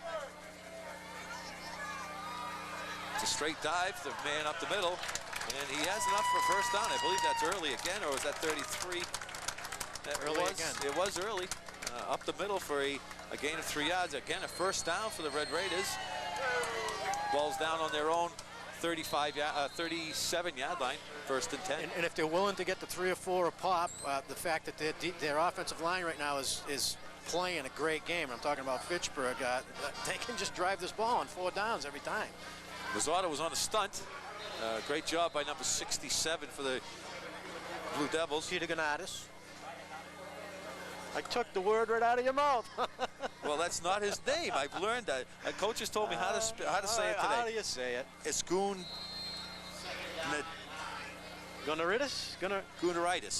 Gunaritis. That's it. In my back. I'm telling you, that's it. I was talking with Coach this morning, and he says it's Gunaritis. And I got it right. So, nice job, Peter. So it's 2nd and 10 for the Red Raiders. No gain on the last play. An eye backfield. We got to jump. The ball falls down on the ground. Big mistake. In my opinion, that was phenomenal coaching. I had just mentioned that there hadn't been a flag. They had a long count on that, and Leominster did jump. They were chancing on getting 5 yards with a flag, and they got it. They sure did. That's phenomenal coaching. They sure did.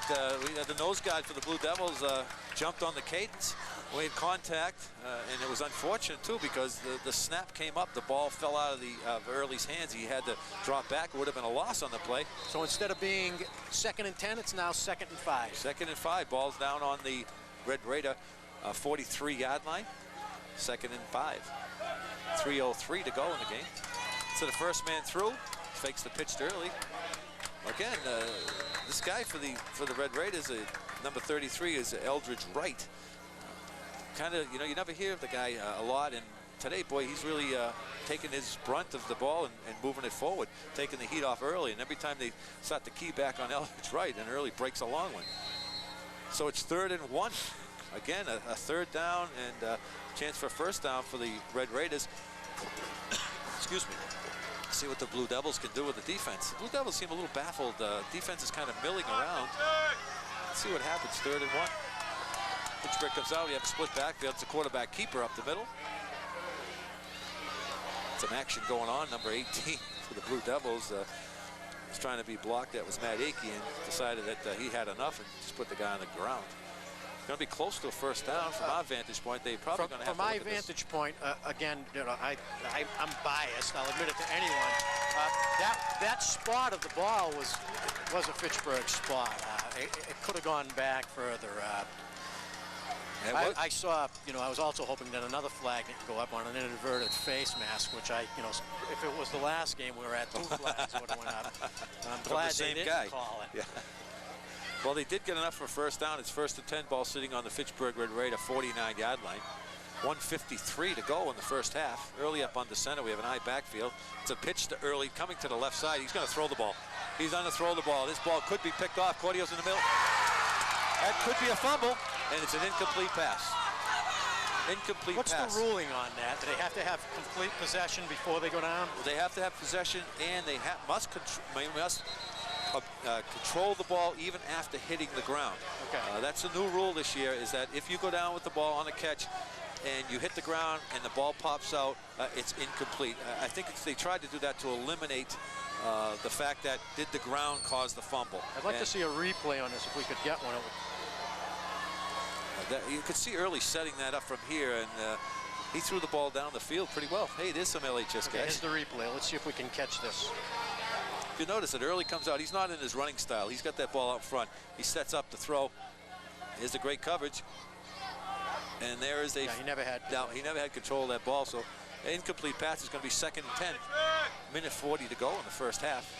Early up on the center. Get a split backfield, a 3-step drop. It's a draw play. Quarterback draw up the middle. They are using some great plays, great coaching. You know, I can't say enough for Coach Ray Kazenza. I know he come out of Springfield College. I did spend a few years at Springfield College. The best teaching in the world for anyone who's going into, you know, this field, coaching, anything having to do with athletics, and he learned his lesson. Interesting story. Huck Hannigan visited us at the studio. I'll tell about it later, but had a lot to say about Ray Kazenza. 3rd and 4 for the Blue Devils. Just Early to the left side, and no. Tom Fallon, number 44, Ryan Rendon, was the only man that was going to catch him, and he did have a tendency to get it. This kid Early making some great all he's going to runs. do is get through the line, and he's gone. You know, it was a saving tackle on Leominster's part that time. But he gets through that. He gets through the initial line. He's gone. There's no way they're going to stop him. They need to get. This is going to. We talked about this all week long, that Early is going to make the difference in the game. And if you gave him the short runs as they did in the beginning of the game, they had to stop his big runs, and that's what's happening here today. It's 1st and 10. The ball's to Early to the right side. He is stacked up in the middle. Yeah, they get all the confidence in the world right now. Leominster's defense is befuddled. They don't know whether they're coming or going. I see boys with their heads down, which they shouldn't be. They're a tough team. They can come back. They should be out there firing up. They should be thinking, how can we take it to these guys? We want to take it to these guys. We don't want to sit here and have them run all over us. I want to take it to them. Go for the ball. Do everything in their power. Well, we said it. I mean, they looked a little flat to me when they first came out during the introductions. They didn't seem to be all psyched up or excited about the game, and you can't let Fitchburg get up by too many points. It's a pivotal game and an important game, and a psychological game could be played here as well.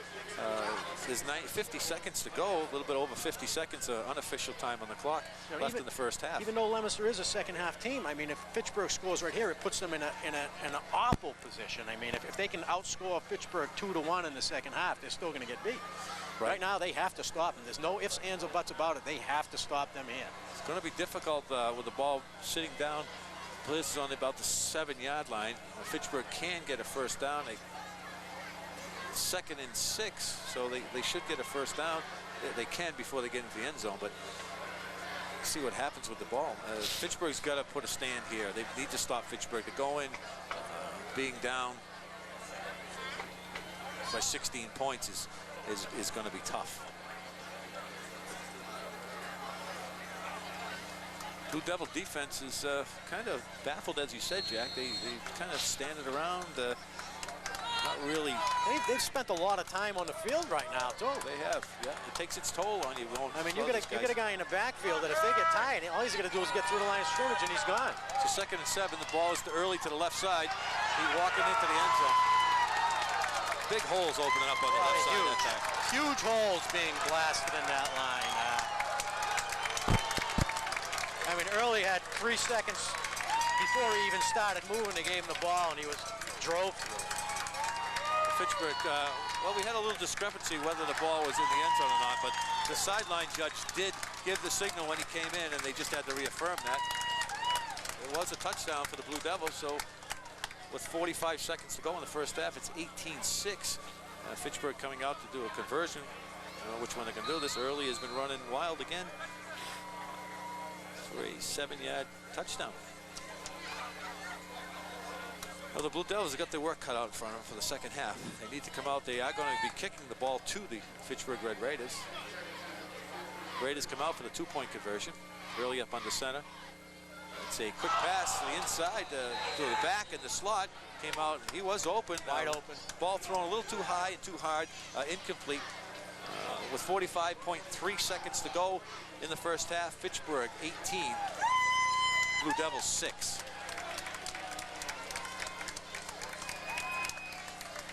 Ed, tough position right now. Leominster's up against a team that is showing me right now that they want to win right now more than Leominster wants to win. But we talked about this. We talked about the fact that Leominster is a second-half team, and if Fitchburg came out and put the punches to their midsection really quick in the game and got up by a couple of touchdowns, it's going to make Leominster, no matter how good they are in the second half, it's going to make it really tough for them to come back. And I think Ray Cosenza, maybe we think alike, seeing we went to the same college, was thinking the same thing. He came out going for it on 4th down every time. They're playing a 4-down offense, wanting to win. And right now, that's made the difference.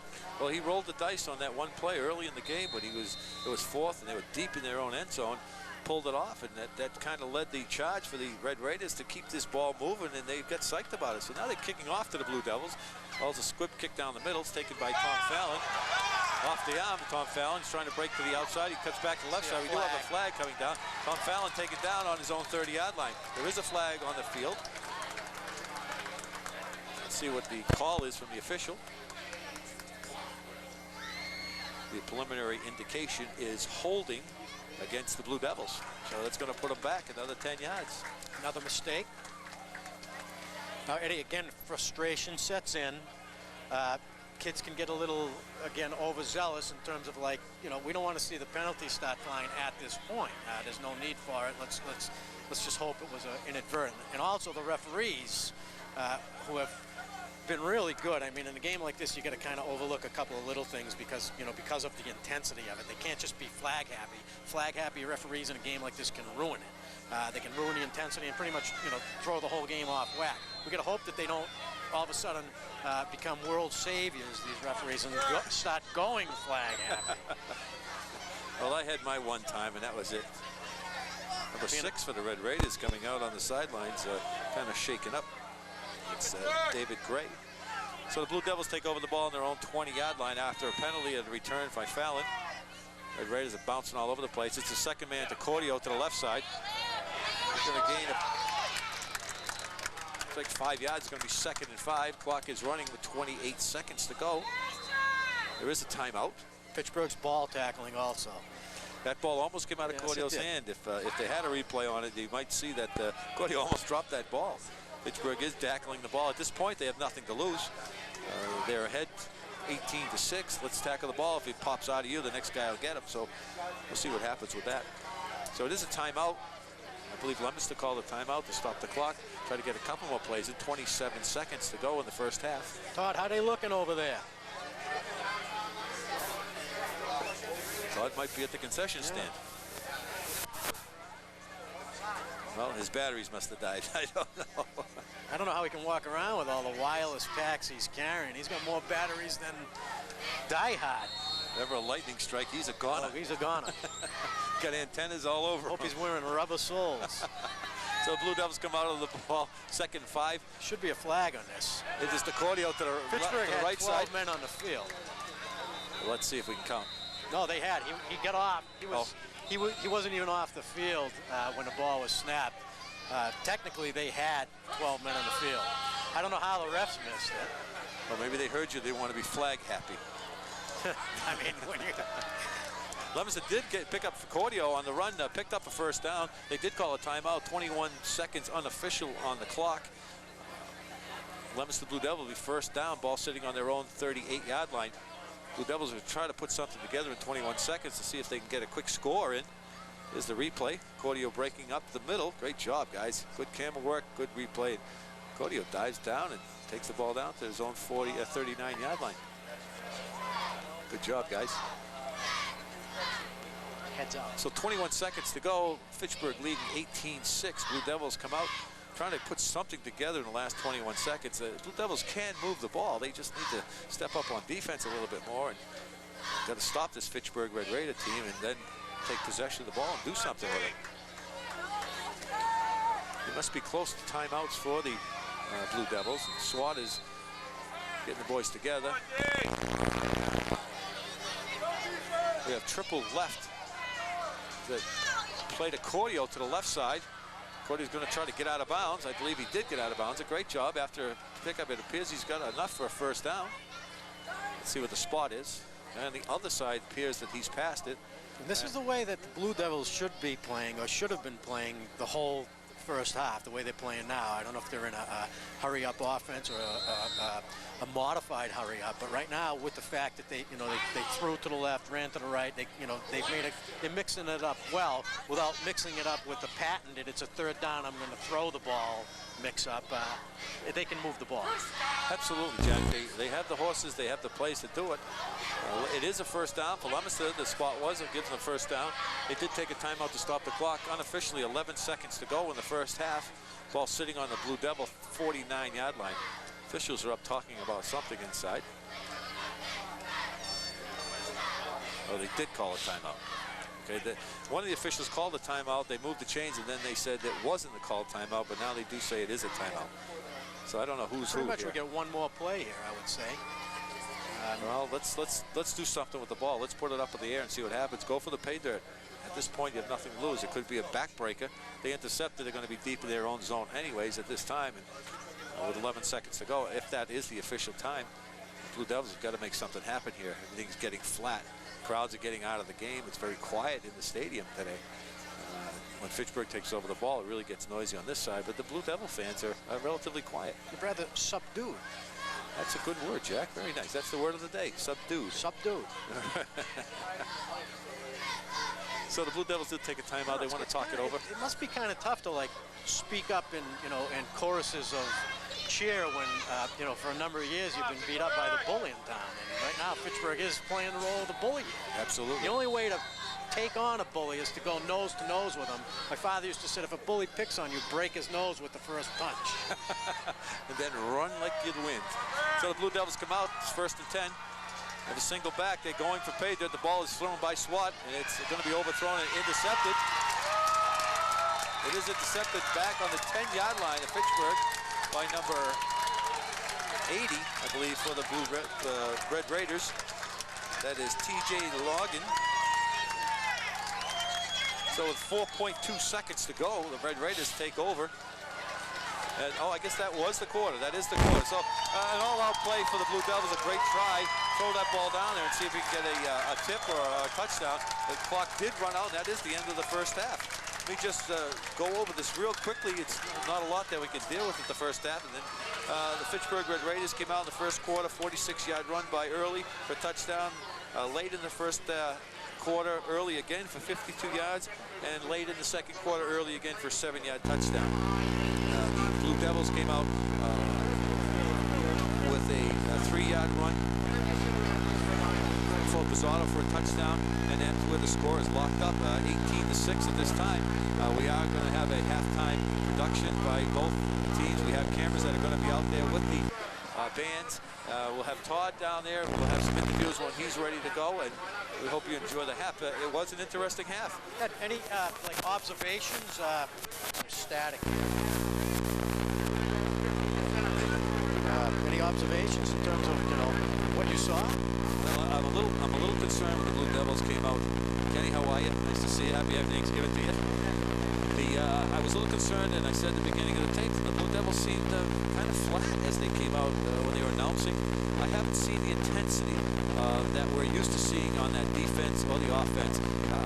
Again, they are a second-half team. They do come out in the second half and play tough, but I'll tell you, when you let a team like Fitchburg go up 18-6, Fitchburg's going to come out ready to fire it up to play. They're going to be kicking off to Fitchburg right now. They are. Fitchburg is going to receive the ball the second half, and it's going to be tough for the Blue Devils. They need to make a stand on this first series in place so that they can get back in this game. They need to make a stand or force a mistake. Again, call me the devil's advocate, but I'm going to tell it like it is. I'm looking at this Fitchburg stands right here, and they're alive with electricity. Granted, the score adds to that, but I mean they were like this before the game. The stands are completely full on this side. Everyone.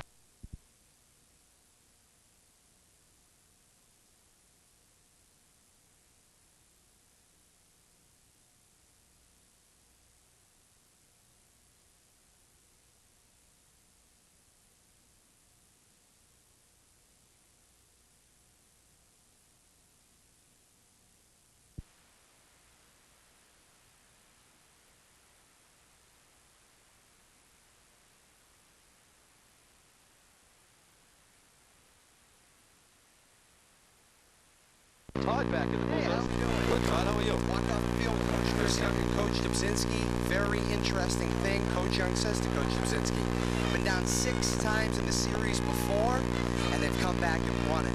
6 times. You've got to think about it. That's the message they're going to deliver in the locker room. 6 times in the series, and they've come back and won it. That's the message. Well, Pretty simple message. Absolutely short and sweet. Short and sweet, but it's got to be more than just words. We've been talking words here for 13 years. I've done everything. When I see these kids, and they want to win. The coach wants to win. Everyone supporting these people want to win. But when you see this again, this winning attitude that I'm seeing on the Fitchburg side, it's almost like that is a 12th and 13th player on the team. The fans, the fact that Coach Ray Kazenza is playing 4 downs. I mean, he did it on on their own 20-yard line. He went for it on 4. He's playing, as I heard Dave Clark say last week, they played to win. They're doing everything. They came out and broke Leominster's nose in the first match, and being the bully, we should have broke their nose on the first match. I'll tell you, it's a big momentum swing. First play of the game, you got the ball, you want to go down, you want to make a start, really make a statement. You fumble the ball in the first series.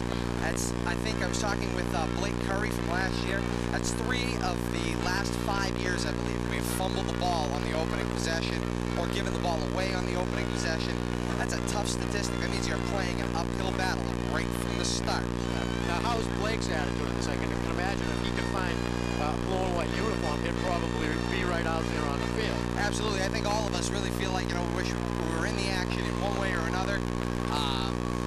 What is a very an interesting thing to think about, Leominster, probably for most of the last 2 or 3 minutes, very quiet. That sideline was very quiet. When they came over for that timeout, defense, or checked up the offense right before the half, Coach Dubzinski trying to rile the guys. Matter of fact, they were down on the goal line. It was the defense trying to rile them up. Get nothing.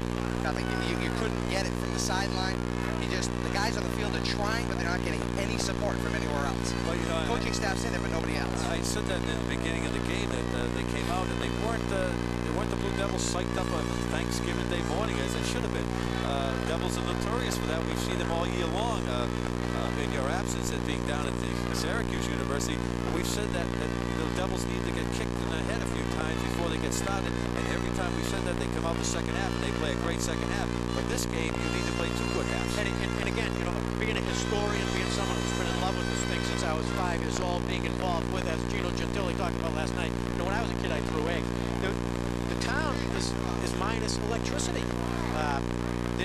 be some electricity in the town.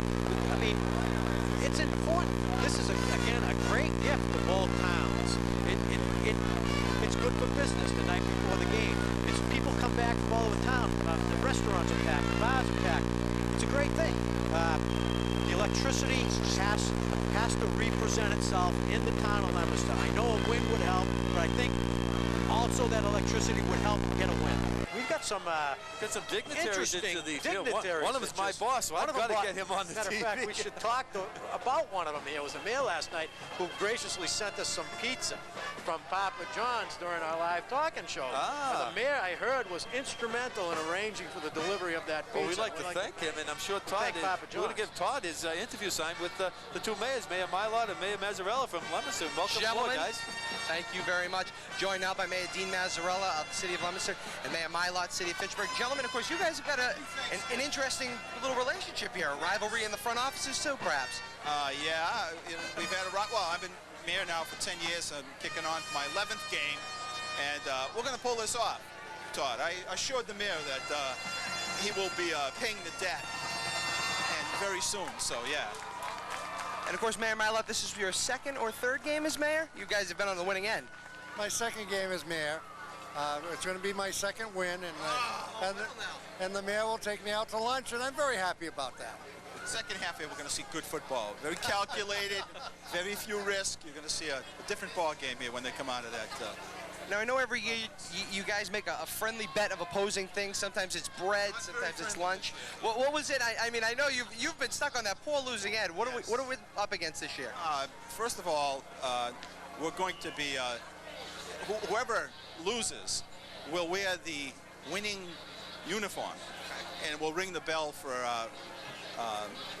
Salvation Army at Siesta for an hour. So that will be fun for the mayor to be wearing blue and white.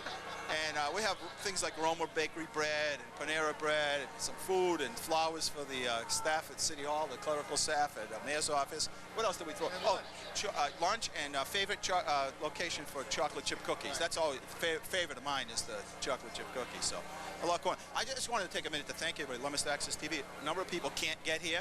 A lot of people have physical disabilities, can't come here, whatever it might be, and this is a wonderful way to bring it live and bring it home. And the other thing is, I don't know if people really understand, Jack, how much it took to bring all this together. And people worked very hard to get the grounds here, to the point where we have a beautiful game like this, and the grounds look absolutely beautiful. The people that watch this, we've had people watching the fields for security now for the last 3 nights. We've had lights on, people here 24 hours a day. And Comcast, they actually ran a cable. People, were all wired for cable. The size of the cable was like that, and they had to run in a trunk from here to the new Leominster Access TV in order to make this happen for Thanksgiving Day. So, and the other thing is, happy Thanksgiving to everybody, and Leominster, Fitchburg, anybody that's got a chance to watch this is a special day. And of course, Mayor Mylott, you're not alone. A lot of sea of red out there, especially in front of us on the visitor side. Well, I think it's great standing in here and seeing all the red. But like the mayor said, we wish everybody a happy Thanksgiving.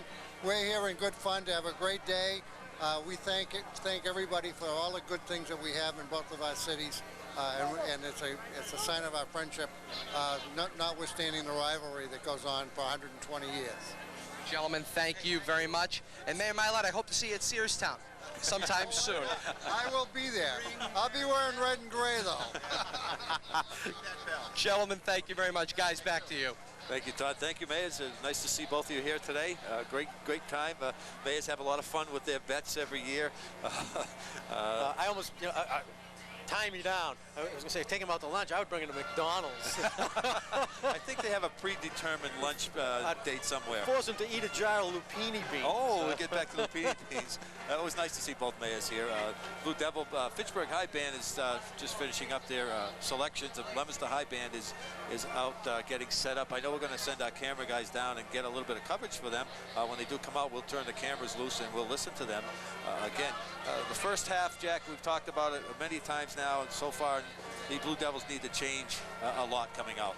They need to get their attitudes together, really fire themselves up, and they need to stick it to Fitchburg without letting Early get loose. They've stopped Early 2 or 3 times in a row, and then all of a sudden that 4th time he breaks away, and there's no stopping him at that point. Well, that's one of the things you have to watch out for, the fact that he's capable of breaking one anytime. And again, I've seen a lot of games, and the feeling of worry that I have when he gets the ball is greater than any feeling of worry I've ever had anytime I've seen a Fitchburg player take the ball, because no matter when the ball is put in his hands, there is the chance that he's going to break it, and he's already proven it twice, or was it 3 times? Yeah, he's done it 3 times. 3 times. He's already proven it 3 times. 3 You scores. give him the ball 4, 5, 6, 7 times, you stop him. The 8th time, he gets through in the right way, he's gone.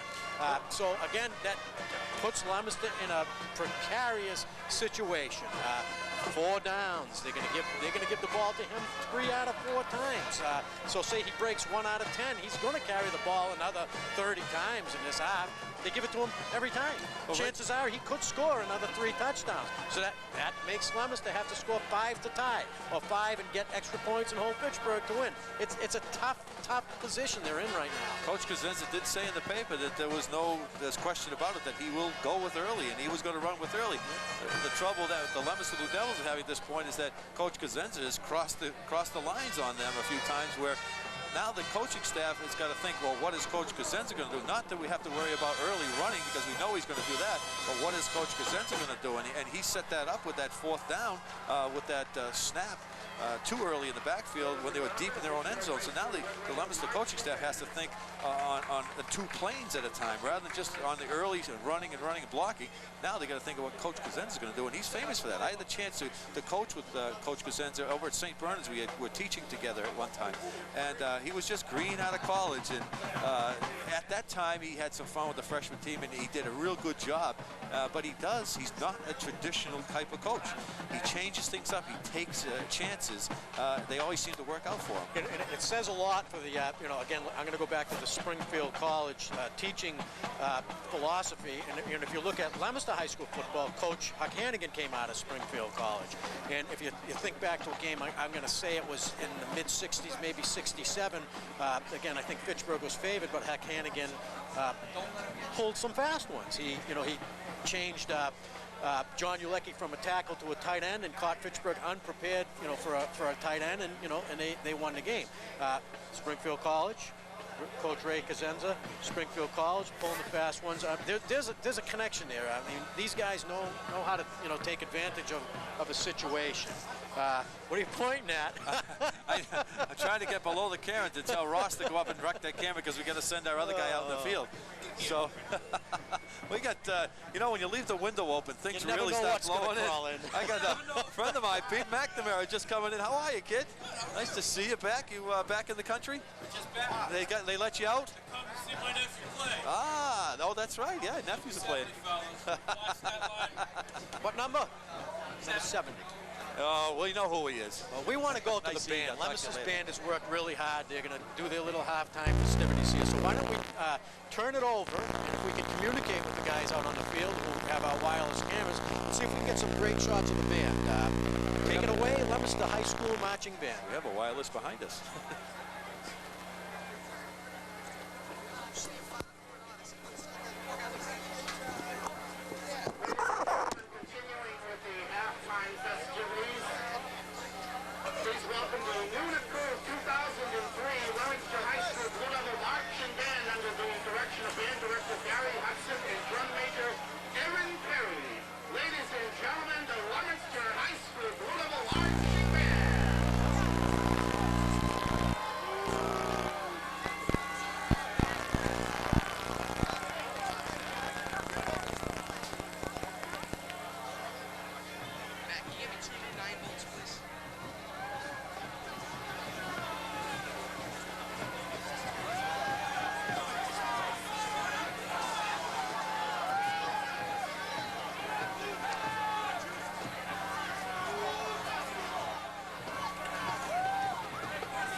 12th at 7 o'clock. The band will be performing the chorus and the jazz band. Wreaths will be on sale for the holiday season. That's coming up on Wednesday night, December 12th at 7 o'clock. Great job by the Leominster Blue Devil Band as the Blue Devils take the field. Fitchburg's been out here for a couple of minutes already. The Blue Devils are kind of jogging across the field. Look like they're out for a walk in the park. Need to rise and bring this thing up a couple of notches, or else they're going to be handed a problem. Yes, they will. My partner Jack is getting his head back together here with his headphones and his microphone, and he's back in action. We have a little predicament that's going on. We can't seem to find Mr. Early on the sidelines. Number 2, the jersey which he wore in the first half, is now on somebody else. Should be interesting to see what. I can't even find that one. I mean, that would be a real trick play that Coach Gazenda would try to do if change up some numbers on us. Or maybe he's in number 20. It could be him, 20 now. Yeah, I think that is number 20. Todd, if you can hear us. I believe Mr. Early is now wearing number 20. It was number 20 was worn by Gamba Payton in the first half. It will be really interesting to see what happens here. Absolutely. It does look like he is number 20. Wouldn't that be a psychological thing to set back on the wrong person? Key on number 2. Where is it? But they do have to make that known to the officials if a jersey was changed just for that reason. They won't be able to do that. So the captains are out at midfield, getting ready for the start of the second half. Fitchburg will receive. They'll be going from left to right. Again, if we had a camera on Fitchburg right now, they're working in unison. They're clicking. They're fired up. And Leominster looks subdued. So they're going to get in a pig pile here and break each other's necks at the bottom of the pile. The Leominster Devils are not even jumping around. There's 3 guys jumping now. The other guys are just looking. I just don't understand. I don't understand it, Eddie. I can't fathom it. What more do you have to do to fire these kids up? A big game like today, a Super Bowl berth, and not only that, but the Thanksgiving Day rivalry.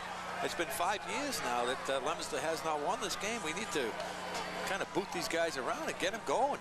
This is an important second half. My daughter came back from the high school. And, she's a sophomore, and she had mentioned how they weren't even going to let the sophomores in the rally. I don't know if there's no room or something. I don't know how it finally turned out, if they made it, if you want to go thing, great. If not. But, I mean, how could you not let your sophomores go to the rally? Have the rally outside. I mean, look, something like that, everybody says, oh, well, it's the coach's fault. These coaches are doing everything in their power to get everything going. But it starts as an electric feeling from the town, from the school, the actual school where you're going. If you're worried about someone getting hurt and a little bit of rowdiness, stop worrying about it. Just, play this rivalry the way it's supposed to be. You can't keep getting humiliated by this Fitchburg town. You just can't do it. It's important to bring the student body into this whole field, and maybe that's what's lacking. Well, let's start out with the second half. Leominster kicks the ball. It's taken down on the 5-yard line by number 7 of the Red Raiders, and he's bouncing around. Blue Devils are just not tackling. Finally taken down by number 7, which is Brian Seymour on a great hit. But number 7 for the Red Raiders, which is Brian Ricciuti, did a great job bouncing off a few Leominster players, not doing the tackling skills or the gang tackles that I expected to see on that kickoff. Again, break the bully's nose. It's a psychological game. This is it right now. This is it. This is the defensive stand needs to be made at this point to try to get Leominster back in this game. Fitchburg takes over the ball on their own 29-yard line. It's a straight dive to number 21 for the Fitchburg Red Raiders. And I don't have a 21 on my maybe they all changed jerseys. I'm not sure who 21 is. Are they talking about Early being 21? It was 2. They added 1. We got a flag on the play. Hopefully it's an illegal jersey. Because I don't have a 21. And it must be... it's against Leominster. Let me just see if I can take that. I want to see if I can find out if that was him. I'm trying to figure out what this penalty was. 1st and 5, Eddie. It is. Early has changed his jersey. He is number 21. And thank you, Jack. It is 1st and 5. Was a penalty on the Blue Devils. I didn't catch the penalty, but Fitchburg takes over first and 5. There's a straight dive and second man through, number 33 for the Red Raiders. Again, I'm watching what's going on. The downfield blocking on Fitchburg. I just saw number 43, which I believe is Tom Fallon, take a tremendous hit. I can't catch his number, but he's over talking to Ray Cosenza now. Would not let up on him. He just continually pounded Tom Fallon, who wasn't even in the play. They were outside the, it was a dive play, and Tom Fallon was off the side, and he just kept hitting him, kept hounding him, kept moving him. You know, what can I say, Eddie? Can I go out there and play the game myself? And it makes a big difference when you get that, because if somebody makes a cut, happens to get outside, that downfield block is there. They did get enough for first down. Fitchburg takes over first and 10 on their own 40-yard line. It's early up the center, straight dive. Again, just blowing his way through, picking up 5 or 6 yards on the play. It's going to be 2nd and 5 for the Fitchburg Red Raiders as they push the defense of the Blue Devils back into almost into their own territory. Ball sitting down on the Red Raider 44-yard line. Just underway in the third quarter, 10:31 to go. Fitchburg leading 18-6. It's a rough first half for the Blue Devils, but not much has changed at this point for the defense. Let's see. Quarterback keeper, it was an option play. The ball does pop out. Blue Devils do seem to have the ball. It is recovered by the Blue Devils. Great turnover. Now let's see what the Blue Devils can do. They needed something like this to get them back in the game. Eddie, it's a great turnover, a mistake, strictly a mistake. I'm going to give you, again, I'm going to be very honest with you. It was strictly a mistake by Fitchburg. The fumble was a mistake. Leominster just happened to be in the right place to recover that fumble. Their defense was all standing around. The only guy who was on the ground from the Leominster defense was the guy who jumped on the ball, and thank God he did it. They're going to have to get fired up or they're going to get blown out of this game. Exactly, Jack. That's what needs to happen. This is a break that they need. Let's see what they can do with an offense. Swat comes up on the center of an eye backfield. Let's get back to the basics. It's to Tom Fallon to the left side. Cut inside. Well, maybe the play was designed for that, but boy, one step outside, there was nothing out here, Jack. I don't know why we cut back against the grain into the white shirts, but Tom, with the speed and the cutting ability he had, looked at the outside would have been the way to go. So a gain of 2 yards. It's going to be 2nd and 8. Ball sitting on the Leominster Blue Devils 45-yard line. This is a mistake that Fitchburg made that Leominster has no choice but to capitalize on. If they cannot capitalize on this mistake, it's going to be a long morning. To Swat up on the second and 8. High backfield. Put Fallon in motion. It pitches to Cordio to the right side. Running forward. Gain of 3 or 4 yards at that point. The ball's going to be placed down on the 50-yard line. Coaches from Fitchburg are in whining about something. Yeah, that's par for the course too. They were whining about window space up here earlier. Last year we couldn't even get near the press box. We had to set up on the opposite side. And today they were whining for space in the press box. Unbelievable. So it's 3rd and 4 for the Blue Devils. Ball sitting directly at midfield on the 50-yard line. 9:02 to go in the third quarter. Leominster comes out over the ball. Swat checks the defense up on the center. We have a powerhouse backfield. Well, it's a fake to Pizarro. It's to Cordio to the right side. He's pushing himself forward. They got some good drive forward. He's going to have enough for the first down. Ball should be placed somewhere down around the Red Raider 45-yard line. 1st and 10 Blue Devils. That's what we like to see. The Blue Devils need to come out and push Fitchburg back. A sustained drive will take the steam out of the Red Raiders and hopefully put some score on the board and get us back into this game. Todd, what's the attitude like on the sidelines on the Leominster side right now if you're anywhere near it? Todd's talking. I can see him talking, but we're not getting any audio from him, so we'll come back to Todd in a minute right after this play. Todd, hang on a minute, buddy. We can't get you. Swat up on the center. We have Fallon coming in motion. Fallon tripped. I mean, Swat just tripped. There are 2 guys on Pizarro, 56, and they're just pounding away at Pizarro. These guys just are keying on him, number 20 and number 66 for the Red Raiders. Both of them just went directly to Pizarro on that play. Pizarro didn't even have the ball, but this is what they're doing. They've keyed on him. They're taking him out of the play.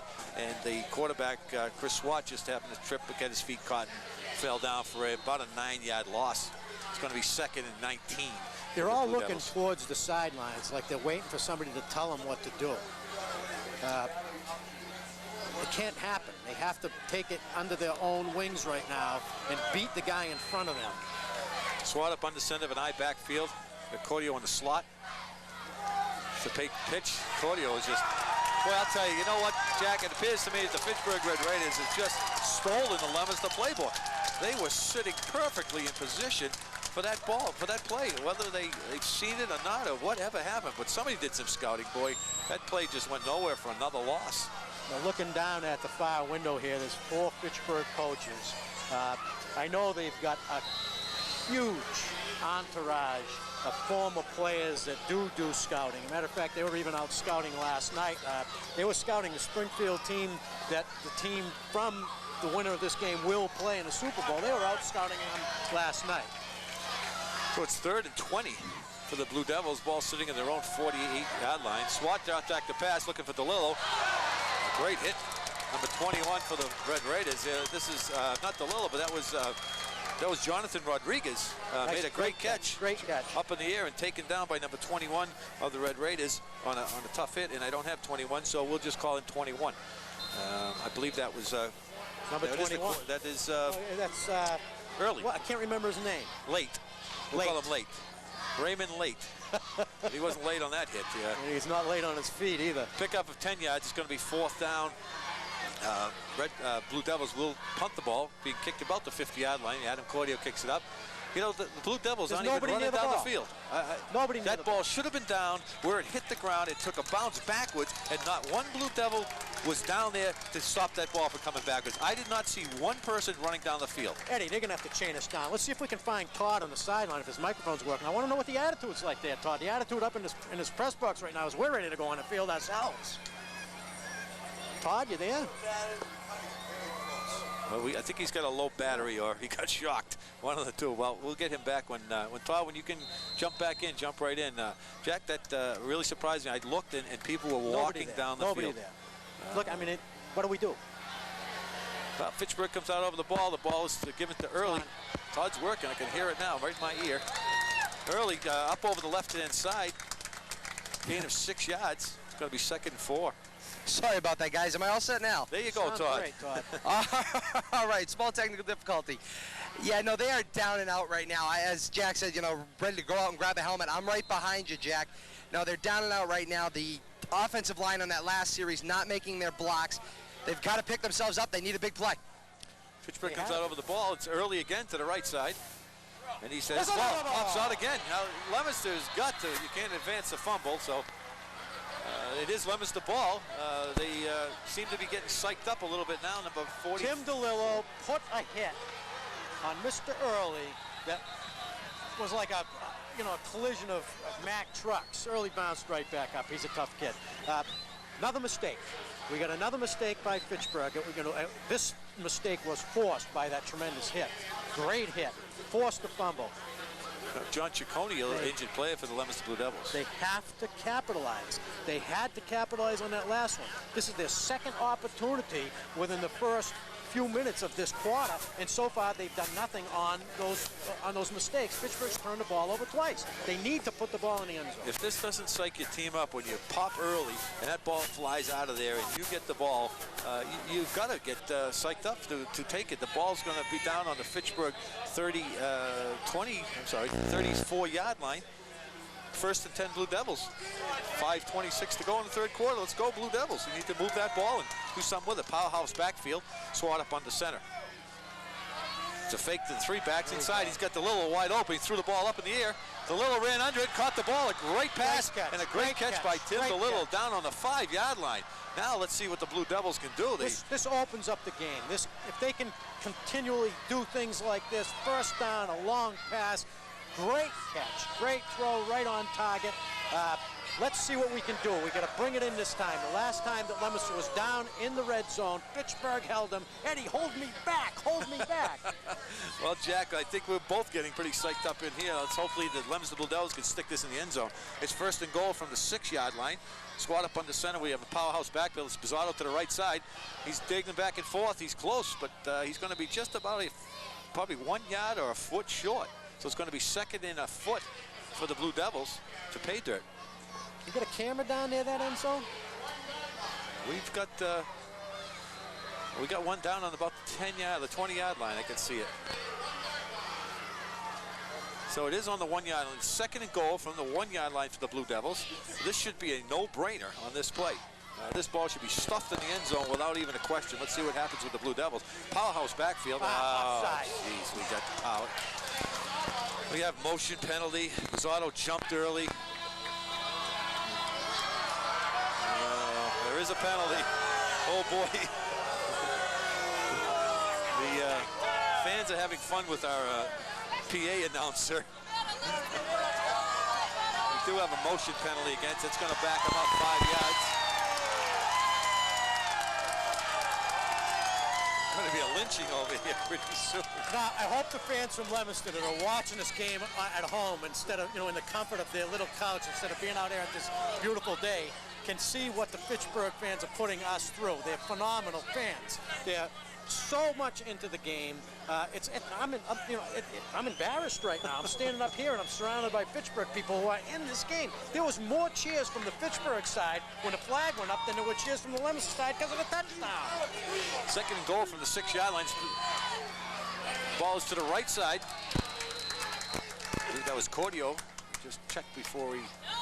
It was Adam Cordio to the right side. I'm going to catch a lot of flack from a lot of people on this broadcast, but I'm going to tell you right now, there's no holds barred right now. I'm shooting from the hip. If you don't like it, turn the volume off your television. No, not yet. I'm still going. Oh, no. Okay. Just get the hook. So it's 3rd down and 3 for the Blue Devils. They were down to a 2nd and 1 foot. Now they're back to 3rd and a strong 2 yards. Swat up on the center. We have an eye backfield with Bizzardo and Cordio. Cordio to the right side. He's still trying to get to the end zone. He's going to come up short. Now they're back to the original foot to go with 4th and 1 foot.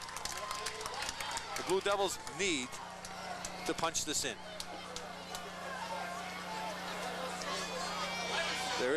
Should be 4th down, 1 foot to go. The Blue Devils have to take this in. This could be the game at this point. Eddie, this is not could be. This is the game. This would be the second opportunity that they have had to score after a Fitchburg fumble. How much more? Listen to the Fitchburg crowd. Listen to the Fitchburg crowd. Let's see what the Blue Devils can do. Crowd. Have an eye backfield. Swat up on the center. Balls to Bizzardo. He got in. Touchdown, Blue Devils. Anthony Bizzardo stuck his head in there. He was stood up, rolled once, and then stuck it in for a touchdown. 6 points, Blue Devils. A big touchdown for the Blue Devils. And there's still more noise on the Fitchburg side than there is on the Leominster side. They are cheering over there now. They are on their feet, so that's what we like to see. Let's see what the Blue Devils can do. 3:08 to go in the 3rd quarter. Leominster 12, Fitchburg 18. If we have a replay on that, we'll check with the guys in the crew. I'm sure they do. That's such a crack squad back there. Maybe they all went to sleep. Oh, there it is. A wild turkey. We should have here's the replay. Oh, great camera work there, guys. And there's Bizzardo. He got stuck at the line and just continued to dig and fell, twisted and pushed himself forward. Great job, Fitchburg. Boy, I'll tell you, they were very close on stopping that play, but Bizzardo did get in. He broke the plane with that ball. Glad to see him back with no shoulder injuries. These guys on this side are saying, give us the ball, give us the ball. We want the ball. Well, they're going to get the ball in a couple of seconds, and hopefully the defense of Leominster is going to say, we're going to take the ball away. Let's hit them, let's break that nose. So we still have 3:08 to go in the 3rd quarter. Leominster finally takes the ball down the field on a couple of mistakes by Fitchburg. Early on a fumble, which was on a hard hit by Tim DeLillo. Popped the ball out early, recovered by the Blue Devils on a long pass to Tim DeLillo down to the 2-yard line.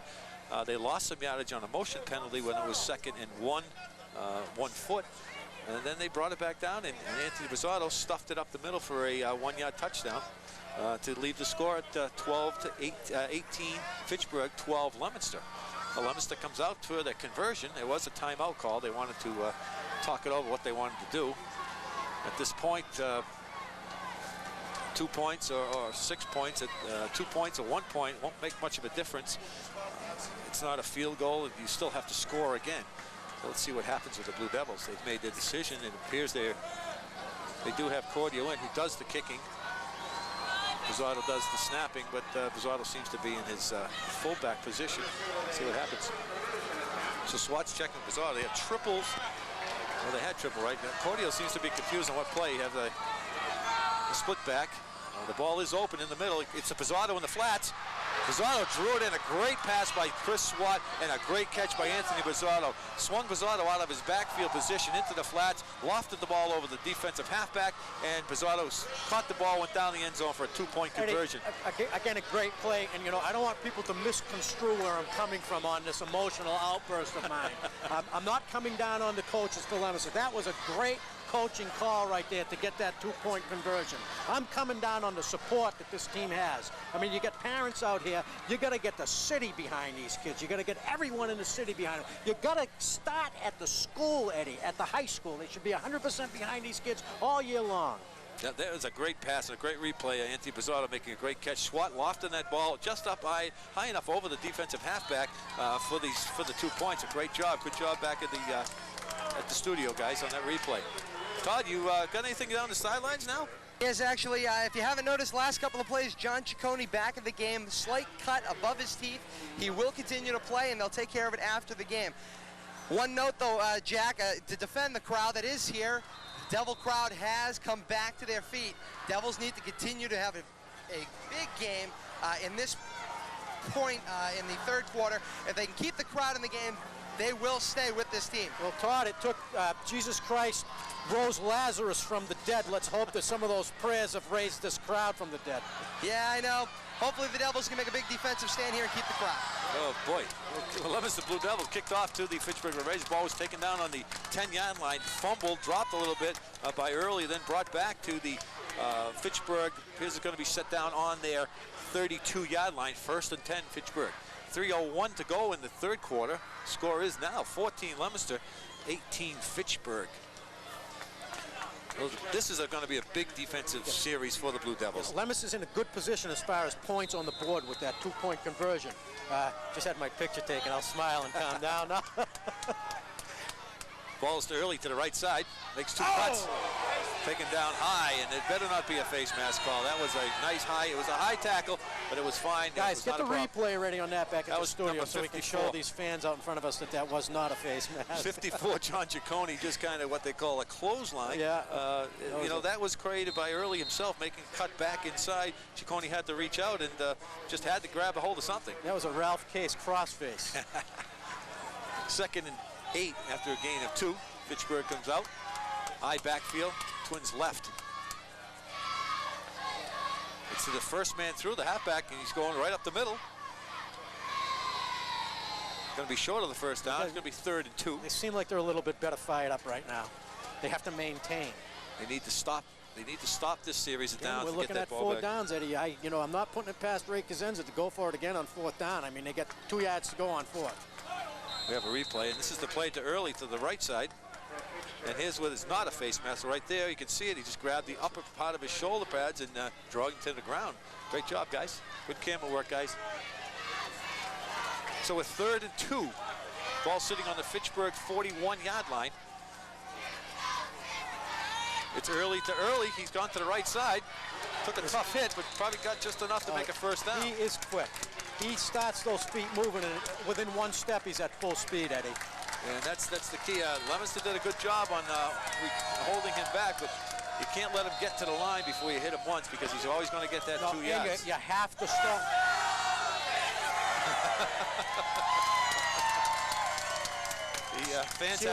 Fans having a little fun with our PA announcer.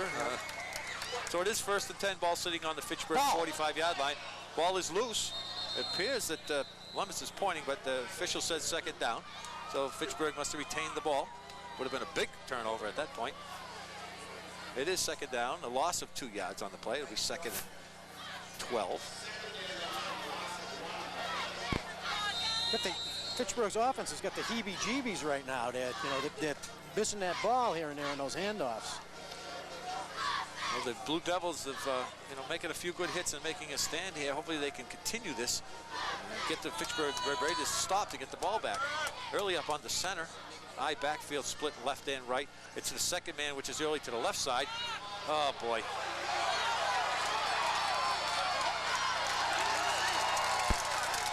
Early bounced off 3 or 4 guys. 3 or 4 guys, plus now we got a flag. We got a frustration flag on the Blue Devils. I believe it's going to be on them. Early was hit in the backfield, rolled off one person, hit again as he got to the line of scrimmage, rolled off another person, and we got a face mask. Here we go again, Jack. The face mask, I mean, that must have come in awful late because the play was over before that flag came up. Maybe we can get a replay on that whole play. I'm sure the guys can crank one up for us back at the studio. Again, a big play for Fitchburg. They were 2nd and 11, and Early breaks it off the left side. Leominster's not tackling. We get the replay. We get the replay. You can see Early breaking off to the left side. There's the first hit, rolls. There's the second hit, rolls. And here comes the third hit, and finally they take him out of bounds after he gains 24 yards. Is that the face mask? I don't know. I couldn't tell. Well, 1st and 10. Ball's on the Leominster Blue Devil 33-yard line. Early up on the center. It's Early to the right side. And he just powers himself forward. Blue Devils are trying to stack him up. Cordio in on the play with DeLillo. Again, a gain of probably 4 yards. 2nd and 6. He's not even out of breath. He's carried the ball 90 times. he has carried it quite a bulk, and Coach Cosenza said that's exactly what they were going to do. They were going to run early and run them down your throat. And that's what they're trying to do. Seems to be a conversation with the officials, again with the Fitchburg coaches. That is the end of the 3rd quarter. So they let it run out.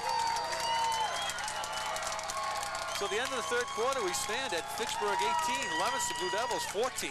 Eddie, it's paramount. It's paramount that they stop them here. You got 1 quarter left. They're in a good position where if they can score again, they will take the lead. But they cannot let themselves get down by 2 touchdowns at this point. If they do, it's just an incredible uphill battle. Todd, what's it like over there? You know, guys, I got to tell you, I think the problem right now with the defense, they're making their tackles too high. You end up with that 5-yard face mask penalty over here on the near side. The tackles are all above the waist. You got to get the guy from the waist. Coach Szynski shouting, tie him up, tie him up, tie him up at the waist, take him to the ground. You end up with 2 hits on Early, and the problem is they're higher than his waist. Can't take a guy down that's a running back from above his waist.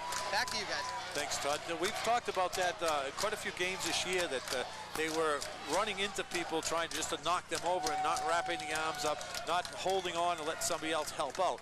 It appears that happened on the last series of downs for the Blue Devils, where they had Early stop short, 3 hits on him, and he still gains 24 yards to get a big gain and put the Blue Devils back in their own area again. We're coming out in the 4th quarter. There's 12 minutes left to go for the Blue Devils to win this Thanksgiving Day game. The attitude seemed to have come up a little bit. That big run again by Early kind of took some steam out of it, but they need to put a stand here together. Put some gorilla glue on his feet. I mean, something that's going to tie him to the turf. So Fitchburg comes out 2nd and 6. It's to Early to the right side. He's punched around and knocked down. He goes down when you hit him low. Took his feet away. You can't run on his hands, so if you take the feet out, he can't go anywhere. A gain of 2 yards is going to be 3rd and 3, a strong 3 for the Fitchburg Red Raiders. Coming out of the game for the Red Raiders is number 20. Who's pretty good. We don't have any of these numbers, so I don't know who they are. I can't even tell you. Number 20 came out. Looked a little beat up. So 3rd and 3 for the Red Raiders. Ball sitting on the Leominster 32-yard line, 27-yard line, I'm sorry. It's a pitch to Early to the right side. He's breaking up. He's taken down by a host of players.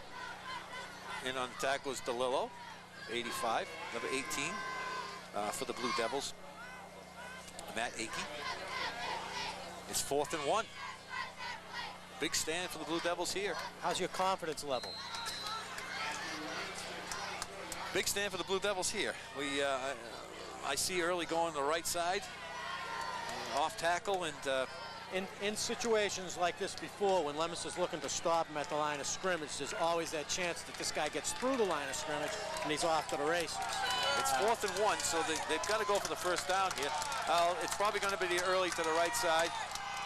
It is, and he's stuffed. Early was hit like a rocket ship. A great hit by the Blue Devils. Where are they going to mark him? He's definitely short. There's no way they give him that first down. He didn't even get to the line of scrimmage. If that thing is moved up, it is a first down Blue Devils. Tim DeLillo on a great smash. Took Early and just straightened him up and bent him backwards like a pretzel. A great job by Tim DeLillo. A good, beautiful hit. I hope we have a replay on that. That was probably the hit of the game at that point. Eddie, right now, again, Leominster's got to move the ball, even if they can just move it and get it deep into, you know, Fitchburg's territory. If they have to turn it over deep in Fitchburg's territory. Also, they have to play mistake-free. Fitchburg's definitely going to be looking to tackle the ball here and don't put it past them. We have a replay. That's oh, there's the hit right there. Great job, great hit. Let's back to live action. They're running option. Oh my God! That was a lateral and it was a pitch, and Fitchburg takes over. The pitch was awful late. The defensive end for the Fitchburg Red Raiders came through, did his position, tried to pitch the ball to Bizzardo to the outside. Pitch was tipped by the defensive end and recovered by Fitchburg on the Leominster 8-yard line. A tough play. Perhaps you should gag me when I refer to mistake-free football. Boy, that was a heartbreaker right there. Absolutely. You make the stick of the game to hold the Fitchburg Raiders, and then we pitch the ball. And oh, boy. Well, Fitchburg comes out over the ball. They're on the 6-yard line. Ball's too early to the backside. He's in. Now he's taken down by number 44, Brian Rendon. Grabbed early from the left side. Going to be second and goal. Gain of 1 yard. Ball's being placed down on the 5-yard line. 10:09 to go in the game. Fitchburg leading 18-14. Tough plays by the Blue Devils. Did a great job on the defensive stand, and then one more mistake. Pitched the ball, got it tipped, and away it went. Fitchburg comes out of the ball early. He's up checking the defense. Ball's to early to the left side. Puts his head down, stuffs it in there. Not quite. Blue Devils making a stand at this point. Gain of 1 yard. Ball's going to be down to the 2-yard line. Going to be 3rd and 2. I mean, how long can the defense make a stand? Can they pull up another one here? Let's see what the Leominster Blue Devils can do. Yeah, this hurts. This really hurts. It's not a typical Leominster team that came out to play today so far, but they do come back. They are a comeback team. So let's keep them psyched, keep those fans going, and let's try to get them out. Early's up on the center. It's 3rd and 1. Blue Devils are jumping early to the right side. Here's he got in. It is a touchdown. You just can't stop this kid 4 plays in a row. It's very difficult to do.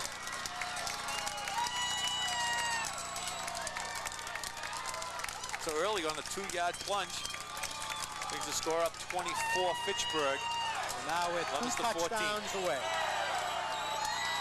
With 8 minutes and 59 seconds to go. Still plenty of time for the Blue Devils. They are an explosive team, but they need to really turn the wick up. They're on low flame right now. They had, well, it looked like an illegal procedure he just called, but that wouldn't be on the defense. I believe it was against Leominster. So I did see them jump. It would have been offside. It's not an illegal procedure. I don't know what that signal was about, but okay. So Fitchburg's going for the 2 points.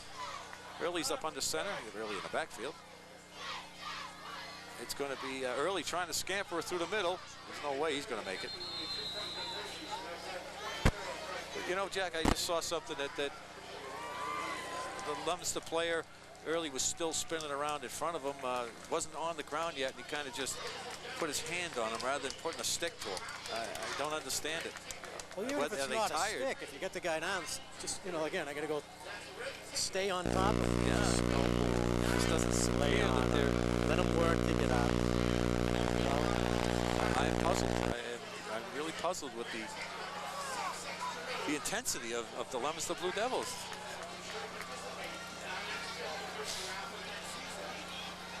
I mean, with all the hype and everything that's on the line here today, at least the intensity has to pick up. You know, if you're going to get beat, that's fine, but don't give it away.